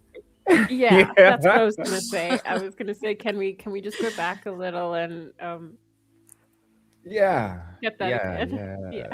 yeah. Hold on one second. And there's more because he keeps talking and she comes back, but I know this is the clip. That was the clip making the media rounds here. 5 minutes with him, with Koberger. What would you say or do? I wouldn't talk at all. I'd just start tearing up. Pounding on him? Pounding. Yeah. I get it. If Mhm. that was my daughter, I'd do the same thing too. Yeah, that guy has it coming. He's got it. And word is, it's coming. Word is, He's not going to make it to be an old man in prison. I mean, eventually. okay. I don't know what to say to that because I want to know Okay. what he means. he means that he's being told it's coming. And when it comes to, we'll just say this. I don't know if this is out or not, but he had a part in that. When that video of Koberger came out in prison, standing there, Mhm. he had a part in that getting out. He does talk to people inside that prison. And so that's why when I heard that, I was like, whoa. When he said what he just said, I that's why I didn't know what, because I'm like, I can't disagree, I'd want to pound on the mother effer too that did that to my family member, but what do you say to what he just said? Like, word is it's coming. when you already know that he's got connections inside there. He talks to people inside there, and enough connection where somebody literally put their job on the line to leak that video and gave it to him so he could leak it. Like, they literally put their career on the line for Steve just so he could leak a freaking video, man. Wow. Yeah. Yeah, what do you say to all of that? I mean, at the same time, you kind of feel for him, and if you're in his shoes, I can't honestly say that I wouldn't do what I could do to feel like I got the best justice if I felt let down by the system. But then again, I don't think I would admit it on camera. Oh, they resigned? They resigned? Yeah, so they could get another job. They were like, look, you know, they were like, look, we're either going to have to fire you or just quit. So you quit, you get another job, you don't, you know, you can continue your career. You just can't do it here. We're not going to reprimand you like that. Or if you don't resign, then we have to fire you based off of this reason, and it's going to ruin your career. Yeah. My God, that's illegal. Frickin', I gotta be quiet, especially with the friction that happened from this family in my direction. Do you know what I was about to say? Yes. Yes. Man, I would be so careful. Because when did this come out? Let me see.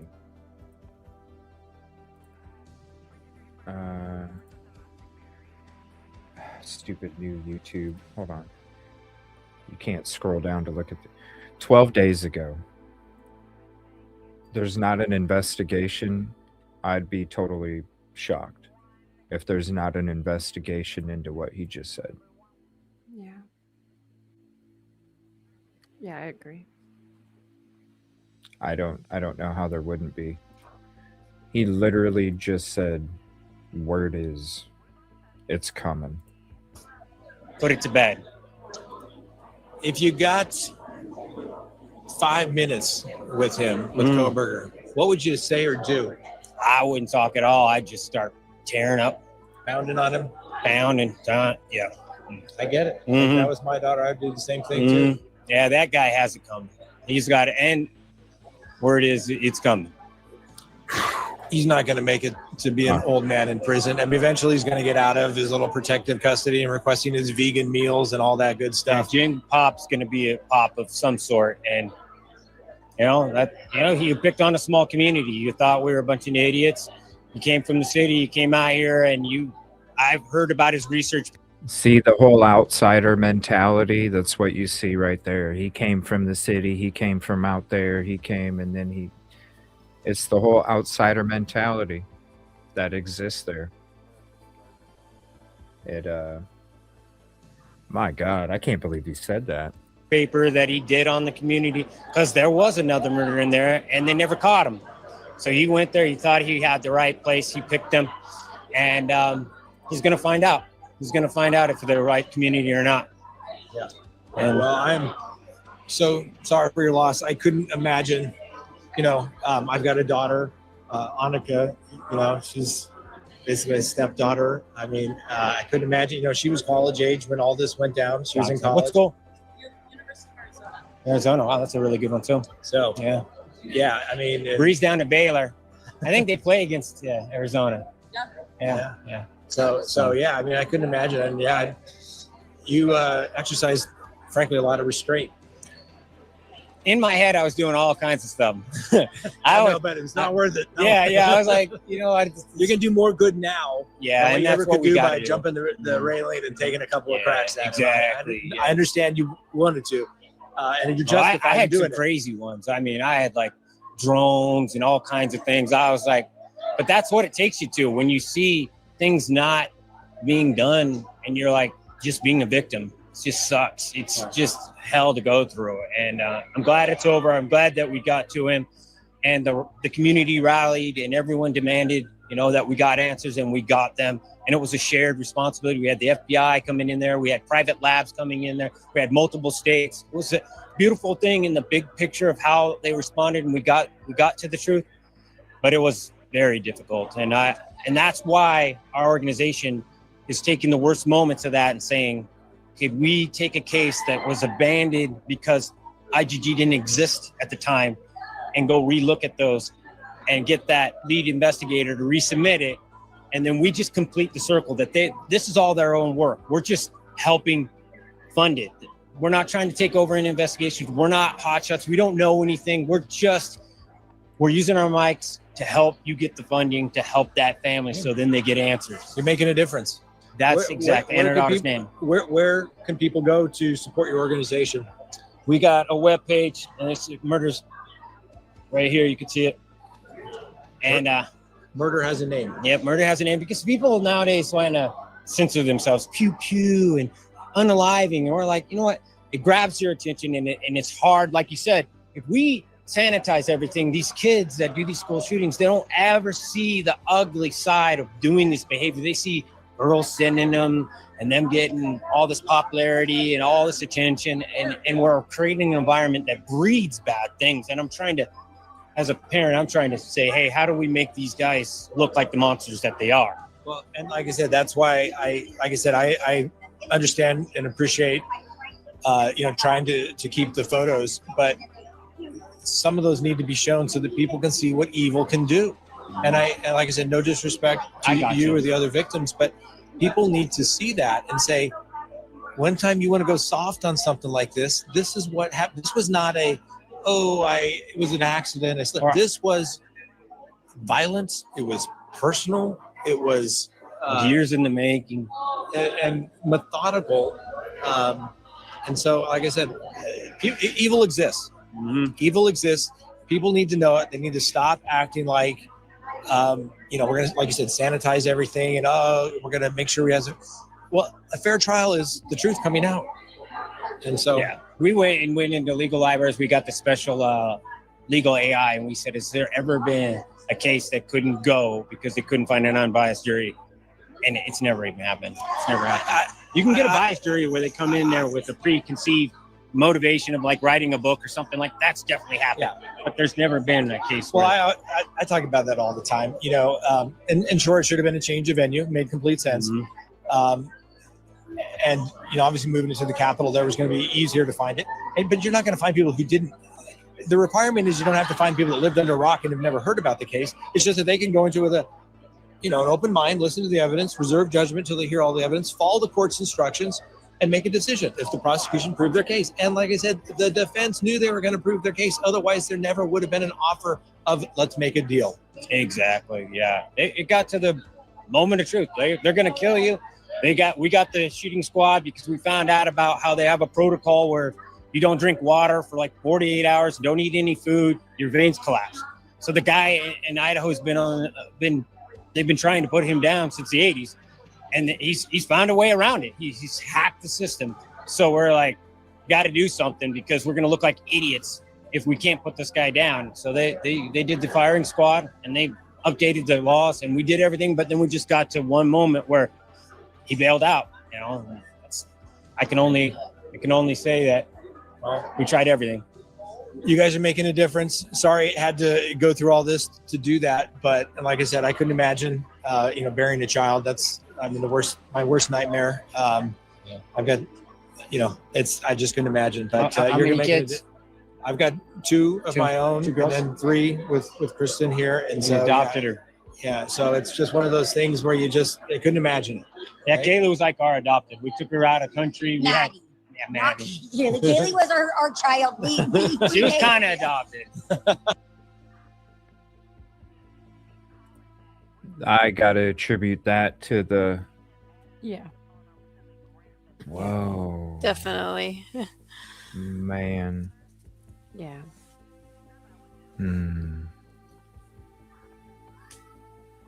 I really hope that these... Sorry, go ahead. No, go ahead. I just really hope these families can find a way back to some Yeah. resemblance of who they used to be before all of this. Yeah. What a. It's why I don't drink at public functions. I'm just gonna say that. Yeah. Wait until the after party. You know what I mean? But you gotta, Oh, I wonder if some of that drinking wasn't just because it was really, really tough to be there and have oh yeah, for people sure. want to talk Yeah. to you about it. Yeah. For sure, but I don't know. I just operate differently, I suppose. You know, I mean, even if, I understand. I'm not saying I don't understand, but even if, because stuff like that happens, you know what I mean? Like, because, oh, that's a viral clip. Yeah. Yeah, it is. You're at a viral place. It's CrimeCon. You know what I'm saying? There's going to be live streams, recordings, interviews. So really, it's like I'm not telling them how they should. If I was approaching it, I would approach it. I would have approached it in a business manner because I'm at a business function. And there, yes, a lot of people go to conventions. And that's their excuse to Yeah. drink and all that. But I was never that guy. I was never the guy that went to business functions because I went to plenty in my career beyond this, before this. I was at plenty of business functions in plenty of different settings, I will say, because there's some business functions that take place at places I just never attended, where people remove their clothing, and it's just like, still, I just never was that person to partake. I was never that person to. I just needed to be focused. I was there for business and business only, and and I made sure I was about business only because I didn't entertain substances that would then compromise that business only approach. So I just because of stuff like this happens, you know what I mean? Did they mean it? Of course they didn't mean it. That's the love of their life. That's their baby girl. They didn't mean that. But when you introduce things happen, things get said, choices get made, because you have to sit there and think about the words before you say them, right? Your brain has to fire those receptors to make your mouth go and make sounds. So your brain has to be like, okay, I'm going to say this, blah, blah, split, not millisecond. I'm going to say, just like your arm doesn't move exactly when you want it to move. It's millisecond behind because of the firing from your brain to the muscles. So you obviously think about what you're saying before you say it, and stuff like that happens. I hate to see that they laughed about it too, because that's a viral clip that you definitely wouldn't want. But wow, Yeah. what an interview. And no surprise, it's dominated this whole show. So, and we got oh my lord, we still got okay, sorry guys, I thought it was over. It's not. Jeez, this is like the third encore now. We thought they were going away. We want more. We want more. They came back out on stage. They're giving us some more. We still got 7 minutes left, y'all. So Rosie, thank you for being a trooper and hanging out for the whole show. I hope you course, do yeah. start to feel better. And yeah, we're gonna hit the goal of being done by 1:30 Central instead of what I did yesterday, derailing the show. Didn't. Oh, thank you. Witchy was, I have to say, a shout out to the two most amazing co-hosts, Jennifer and Rosie, because they have been the ones I appreciate it. I just chimed in with a little, I don't even know what you want to call it yesterday, but I Consult. just, oh, sure. Sure. I'll let you all describe what that was yesterday. But I have to say, shout out to them and thank you Thank for the you. support. And please go sub to them. If anybody's not sub to them, please do. Because they have done such a tremendous, respectful, amazing job, even heartfelt and responsible way of reporting the events that took place and the stuff that's the case has involved in it. And I just have to say thank you to them because really they are an extension of me, and I couldn't be more prouder with how they both, because I couldn't cover it. And I told Rosee this in the beginning. I said I would love to cover this. I can't cover it because not because I don't want to, because I couldn't give the perspective that is needed for a case like that because I'm not a woman. And that's the conversation I had with Rosee a long time ago about it.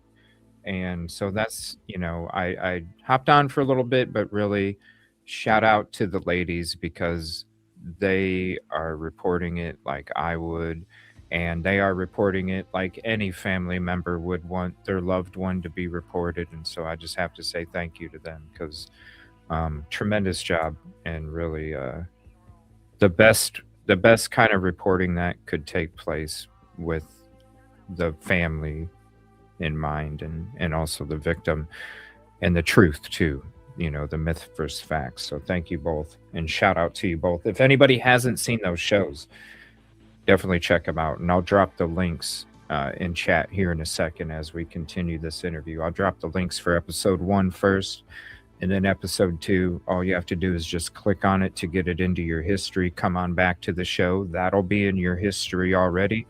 And then when the show's done, you can go back to your history and watch each episode.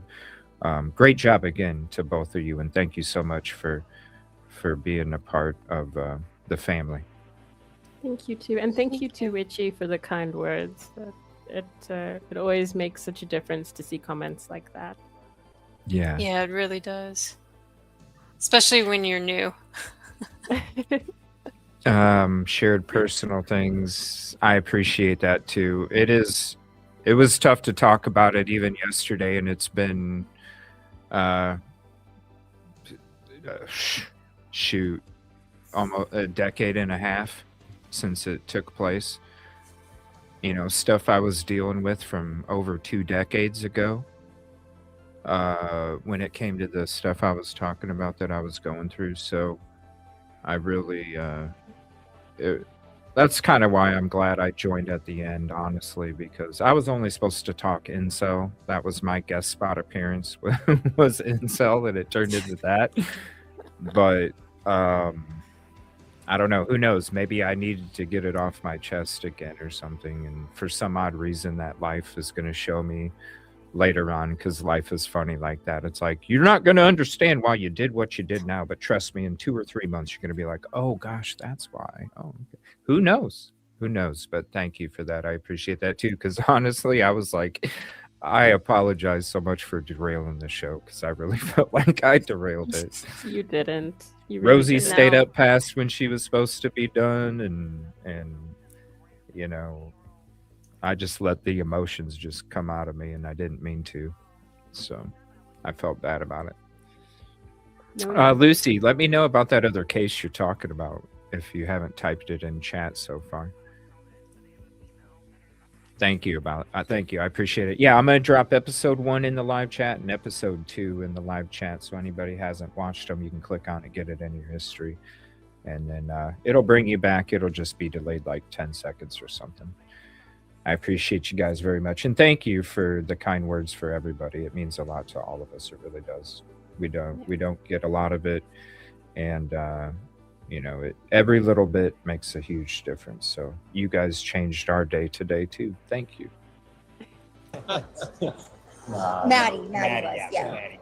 Yeah. So You know, it's crazy how things happen. You know, we don't know why it happened in Moscow, Idaho, why it happened to our daughter, why it happened to her house. You know, we'll never know, but it's our life now. Our lives Oh, are that's changed. one time I did go after Thompson really hard, where they were so warning me. I said, I'll tell you what, motherfucker, if I find out what he did and I find it in a book and he prophesied, I'm going to come find you. And they're like, Steve. And I said, all right, so we're going to have a talk. I'll come talk to him. Yeah. Because he's like, Steve, you're never going to get this. You're never going to find the truth. He's never going to tell us what I did. And I said, you don't know this case like I do. He's already went to a place where he learned about BTK, making a book, did it with the girl that taught the class, and then she put the money on his books. And guess what? He's got $40,000 on his books today. And he's gonna, He has $40,000 on his books. $40,000 we can't touch. And he's That's gonna promising. write. What about the civil fine that the court imposed? They can't The garnish that? $5,000 that he owes us? Yeah. Yeah. They can't touch that. The commissary. It has to be money that he earns in prison. So when he starts working or gets He a can job use that for 50 legal representation, 50 and we can't take away his rights to get his own legal representation. So if he says, I'm using that money to fund my appeal. There's nothing. He's waived those. Yeah, That's one thing he did right. waived the That was appellate a good rights. point. Which is there's nothing to appeal when you plead guilty. You give up all those rights. That's why the judge engages in that colloquy. Yeah. Are you sure with what you're All doing? these different Are you understand the rights you have? There's no going to be. Exactly. That's why they do that, so you Mhm. can't come back and say, "Oh, I didn't do it." Only thing you can say is my attorneys were ineffective, and that's never going to fly. Yeah, and that's why we never have a tax rate. I'm telling you. Well, that new book that just came out, that broken plea book, literally really throws Ann under the bus, making her look like just a horrible. What do you think about that? An expert witness, a paid witness, taking that and then writing a book with it and just making a Ooh. mockery of the whole fucking system. That's a good question. Holy shit, he's really making a mockery of the whole fucking situation. Bro, we're at a business event, man. Oh my god.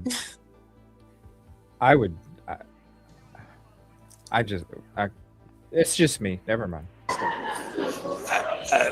He would never work for me again. I assure you of that. Right? Listen, I've seen a lot of attorneys. I've seen ineffective. Right. He's drunk as shit. He means turvy. He means turvy. Yeah. Well, I mean, which he was. He kind of did, didn't he? he kind of wrote it. Like Chris just kind of copied and pasted. I mean, Rosee's writing a book. Okay, Rosee is writing a genuine book. Okay. Whitcomb, he just said, "Oh, this is what he wrote or what he emailed or what he told me. Okay, I'm just gonna copy and paste it." That's all he Yes, did, yes. right? Right, Rosee? You read the whole freaking book too. We did a whole show on it, by the way. Shout out to Rosee because she read the whole book, went through the notes and the major key points with her PowerPoint. It was beautiful. Great job again, Rosee. Rosee, did Turvey not basically write this book? The main thing that I said when we covered the book was that my main concern was that it was Turvey's book, Right? and he just didn't want to write his own book, so he wrote it for Whitcomb. See? That was my impression. Copy and paste. Copy and paste. At least Rosie's having to do the process of creating narratives and stories and links and connections and intrigue and like that's a book. That's a book. And I can't wait until it comes out because I know all the gizzards about it.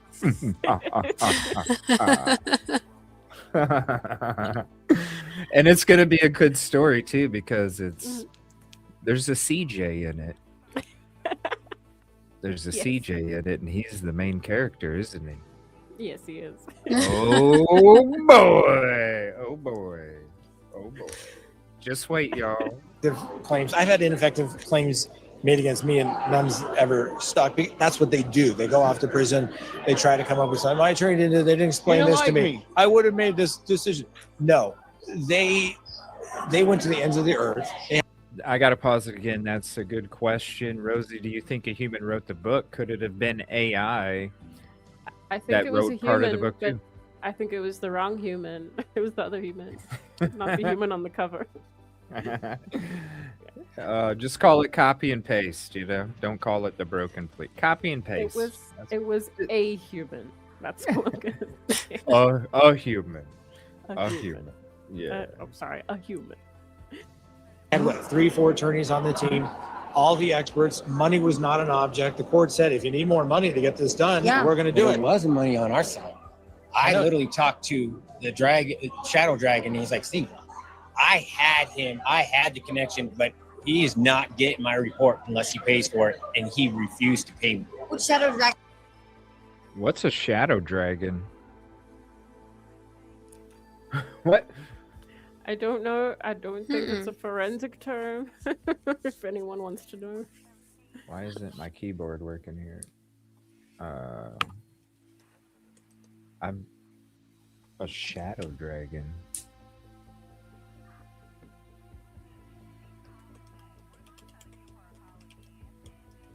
Is it one word or two? Typically a corrupted, dark aspected dragon that originates from or resides in shadowy realms.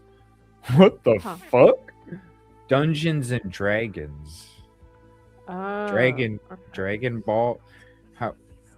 How much is a shadow dragon worth? What? Our shadow what the fuck? What okay, obviously it's not a fucking dragon. Okay. It's obviously not that. What?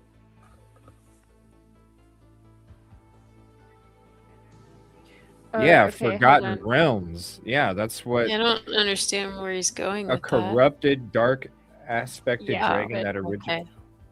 But there's an article when you put in the AI question on Google, and it Yeah. says mythology and psychology. Symbolically, the dragon often represents our shadow, the darker, repressed parts of our own minds.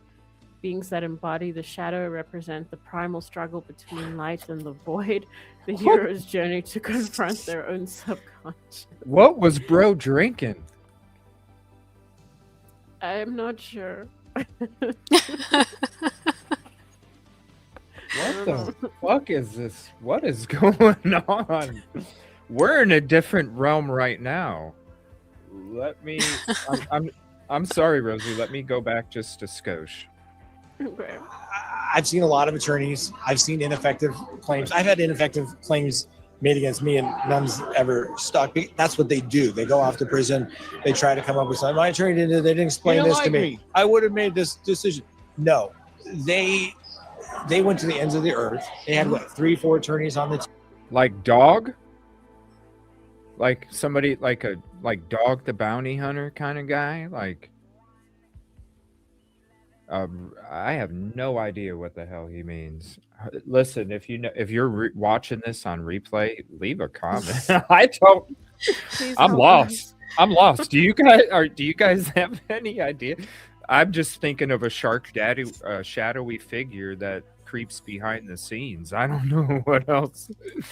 Yeah, What I'm else? kind of lost.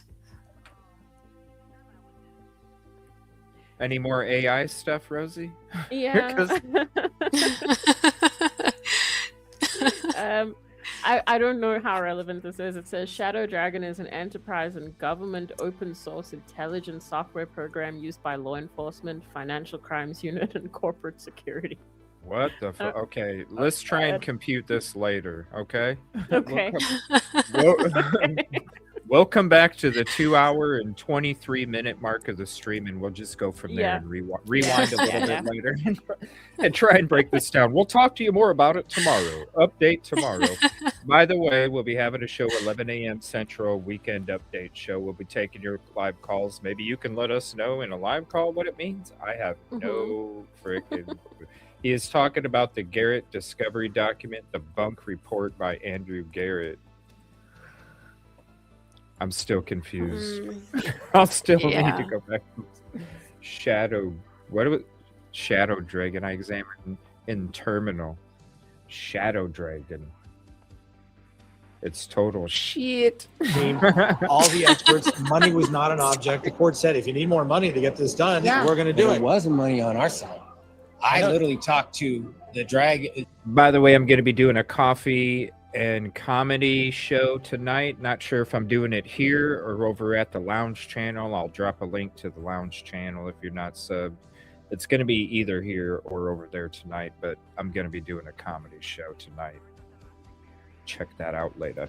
Shadow Dragon. He's like, Steve, I had the connection, but he is not getting my report unless he pays for it, and he refused to pay me. Which Shadow Dragon kind of Something- sucked. He wanted $10,000 for it. And then the Cellbrite people are like, we tried to get him to pay, and he wouldn't pay us, so we just did it for free. He never paid Well, us. good on Celebrate. Yeah, but two Yeah, people right. saying the same Yeah, the thing. Shadow Dragon guy is like, you know what? Screw that guy. That kind of pisses me off. Like, he literally had information that could blow this case out of the water and was But like, a big I'm case not like going this, to give him it. volunteering could make it to where every case is going to run into that outfit. The prosecutor had a Do the right duty. thing. He could have just went to us and said, go privately fund it. And we could have gotten it done. He's just not the kind. He's not a lead prosecutor. We get it. You don't like the He's not. prosecutor. He's We not. get No, it. I've criticized him. I thought he was a little soft, and like I said, I think He's never he should.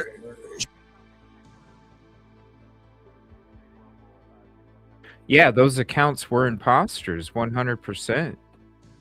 We found that out after the documents came out because Ashley Banfield's ass was reporting misinformation that spread like wildfire. And when the documents came out, those were imposter accounts. A lot of them were made after. The crazy thing is a lot of these imposters were made after. Like, this is that's what he's out there. Yeah, I know. And it's crazy. The Kool-Aid that still exists even though it ran out a year ago. That's some strong fucking Kool-Aid, yo. Should have required him to say, tell me in your own words what you did. Make that plea bulletproof and take away any doubt so anybody, all these pro Kobergers can say, oh, he didn't do it. No, you heard it from his own mouth. You heard it from his mouth when he said guilty. It was over. I told him, I don't want to defend your case for the rest of my life. And that's what you'll do to all these families. We'll have to defend this because you'll move on and retire and we'll be stuck with this shit for the rest of our lives. And that's exactly what he did. Yeah, So now I will take every shot at him because he earned it. And he had a right to do whatever he wanted to do. And now he just lives with his decisions. That's what he's doing right now. Well, I understand. I understand. Well, can't go back. There's no changing it. thank Yeah. you Yeah. for taking the time Thank to talk you. to Yeah. us. Seriously, I was like, Steve, who is that? We know him. Who is that guy? And he's like, oh, he's the lawyer. I'm like, yes, that's who it is. well, thanks for taking the time. Seriously, we'll put this up. Hopefully, people will, understand. Like I said, I couldn't imagine losing a child. And so, my heart just goes out to you. And, I understand the process is slow. It sucks. But But the worst victims of all time. but the truth, it takes some time, but the truth, or a pretty darn close version, is going to come out. When he said guilty, he admitted to it. Yeah. And so all the people say, oh, he pled guilty. People don't plead guilty to that Not to that. unless they did it. Yeah, You and don't waive their appeal for with DNA in the crime scene. You might as well appeal every case in the whole fucking system then. There's nothing to We go appeal. broke. We go Yeah. broke. Like, I could challenge you that my DNA was at the crime scene and it matched me at 5.37 octillion. I still got a case. No, you don't, because that opens everything up. You gotta have common sense. I said, as soon as the DNA came out, I was like, it's done. Yeah. It's over. Yeah. It's over. No, you did. You did. I really. You're like, well, we got It- something it to talk made it about feel- today. No further made a plea or ask for a plea. Yeah. We knew it was. I called it. Said it was coming, man. No. I said they were. I literally said when the DNA came back, I said, I guarantee you, those defense attorneys are over there talking to the DA about a deal. You can go back and look at the videos. I said it because that's what I do for a living. And so at a certain point, you're like, okay, what can we do? Yeah. And And sure saving enough, the it life came. is the most you can do it. That's the goal of all death. I've only done one death penalty case, and they actually didn't go death, and we still went to trial and we lost. But that's the goal of death penalty litigation, is to no death. Yes. And so they think we won. Yep. Because he's still around. Mhm. She made $2 million off the case. She won. She did. Gee, I've never made $2 million off a single murder case. Usually I had to sue a client. I walked on a murder case. I had to sue him to get paid my final bill. Said I prepared too much. She was making $200 an hour. And her expert, her legal counsel was like 180. I'm like, wow. Idaho's got to get more capital case attorneys. Yeah, We just don't have enough. Yeah. So she had to come out, and everything was overtime. She had to leave her community, which where we live, Kootenai, go down there and represent him. So yeah. All right. Thank you so much for taking the time. Sorry for your loss, but you guys are making a difference. So Thank you. have a good day. Thank you.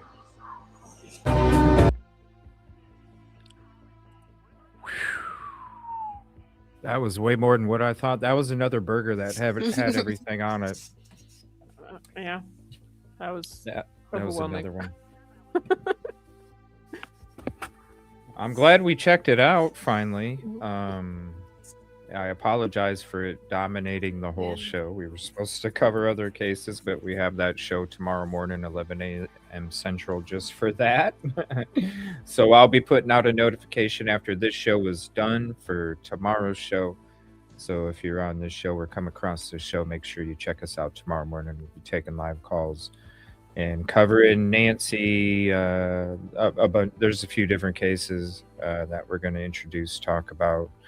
And got some new cases that we're going to be talking about coming up this week for the new week coming up.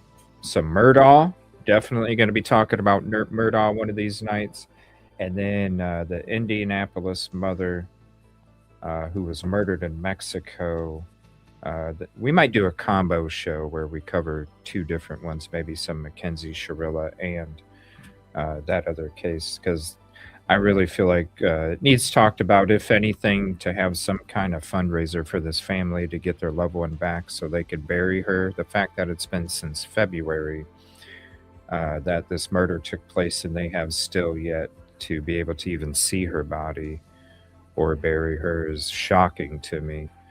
And so maybe they need help to have that happen. Every family deserves that. If you can't financially make it happen, that's when community needs to show up and try and help in any way they can, even if it's just bringing awareness to it. So we'll definitely talk about that a little bit tomorrow and coming up, and then whatever cases you all want to discuss, and we'll be taking some calls too. So.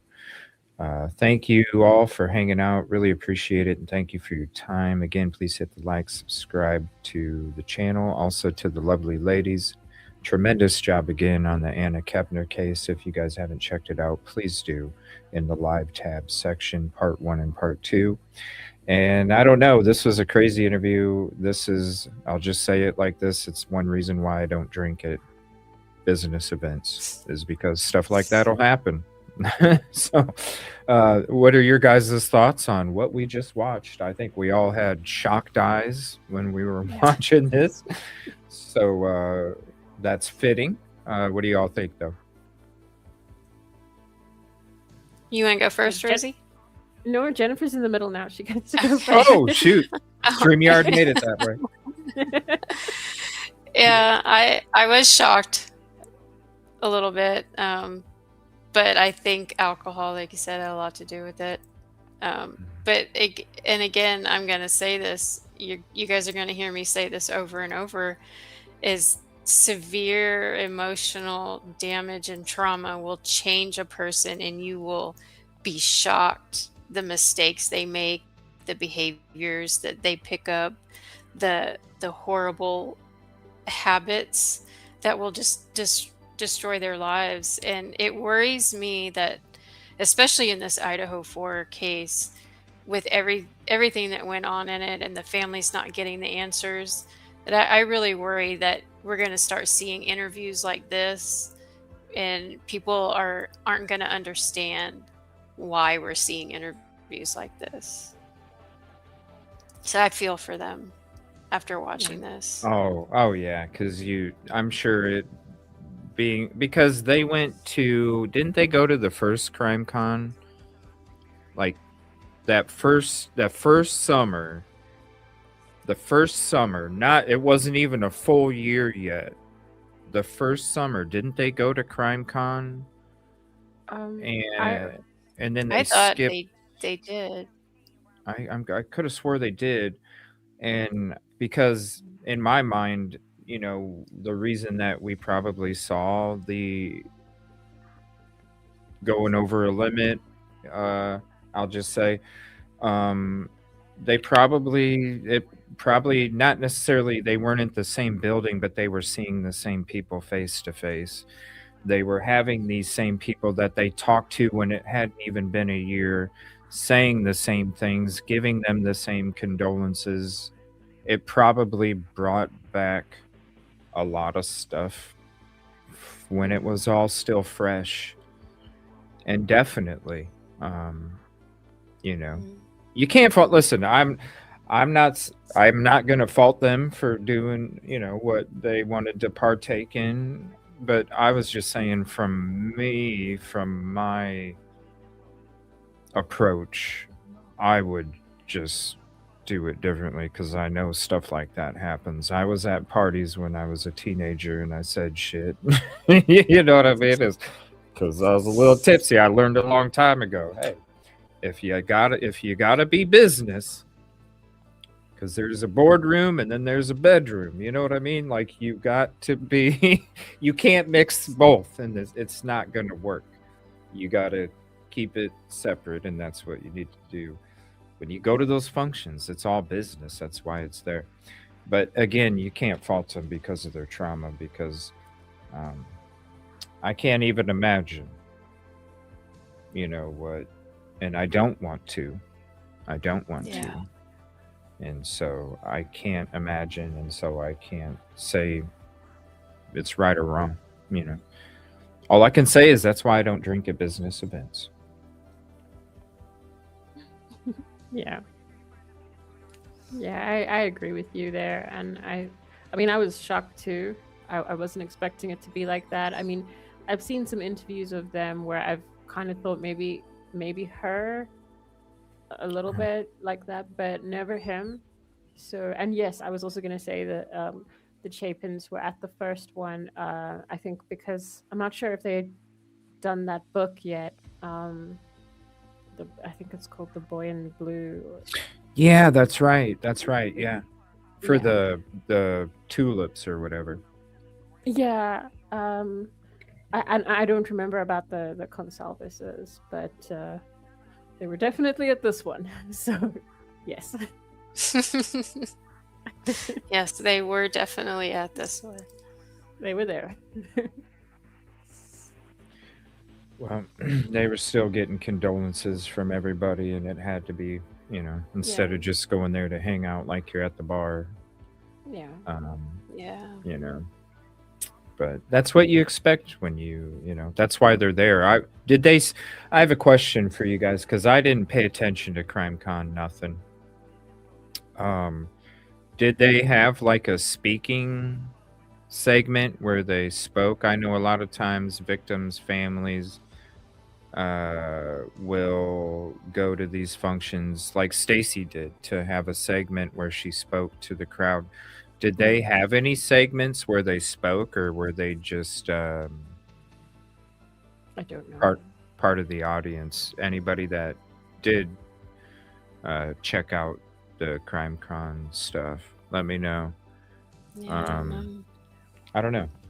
It doesn't matter, regardless, but I'm just curious if they did, because I'd like to check it out, if they Yeah. did have some kind of segment where they did speak. I think, Yeah. Definitely worth hearing, because who knows, maybe they did, and that made them go into some trauma mode where you got to forget horrific memories or something. I don't know. But wild interview, to say the least. I'm definitely glad we checked it out. Thank you guys for hanging out with me today on the show. And again, thank you guys for all the hard work, man. You guys killed it this week. And Jennifer, like, show some love to Jennifer too, because literally she went from a phone call to hopping up, and she's been doing a tremendous job. Yeah. Even in the background with the research and stuff, like just tremendous Yes. Thank you. reporting. So thank you for hanging out with us. We appreciate you very much, more than you know. All right, y'all. We'll be doing a comedy and coffee show tonight, sometime between, I don't know, 7, 8 o'clock. Not sure if it's here or over at the lounge, but either way, we're going to be talking some fun shit. If you want to hang out, have some laughs, and kick it. And then tomorrow morning, again at 11 a.m. Central, we're going to be doing another weekend update show where we go into different cases and take your calls. So thank you all very much. Anything you guys want to mention before we head out? And if not, we got plenty of Saturday to take advantage of. I might take a little nap. Just saying. Enjoy your nap. Just Yes. saying. I kind of want a game, but we'll see what happens. You know. Hey, it's Double XP weekend on Pool Blitz. Hey, there we go. That might be it. Hey, no, I appreciate you guys. I love you. Thank you so much. And y'all mean everything to me. And again, please, when I can't even find any of my own shit when I search my own name in the YouTube bar, you know YouTube ain't putting us out there. Help us out for free. Share us out to your Twitter, your Facebook, your Instagram, even your YouTube or any other platform. Share us out. Help us out. We appreciate you very much. Love you. Be safe. We'll see you tonight if you come back, or tomorrow if you hang out with us over there. Safe, everybody. everyone. Bye-bye. Bye. Great show. Thank you.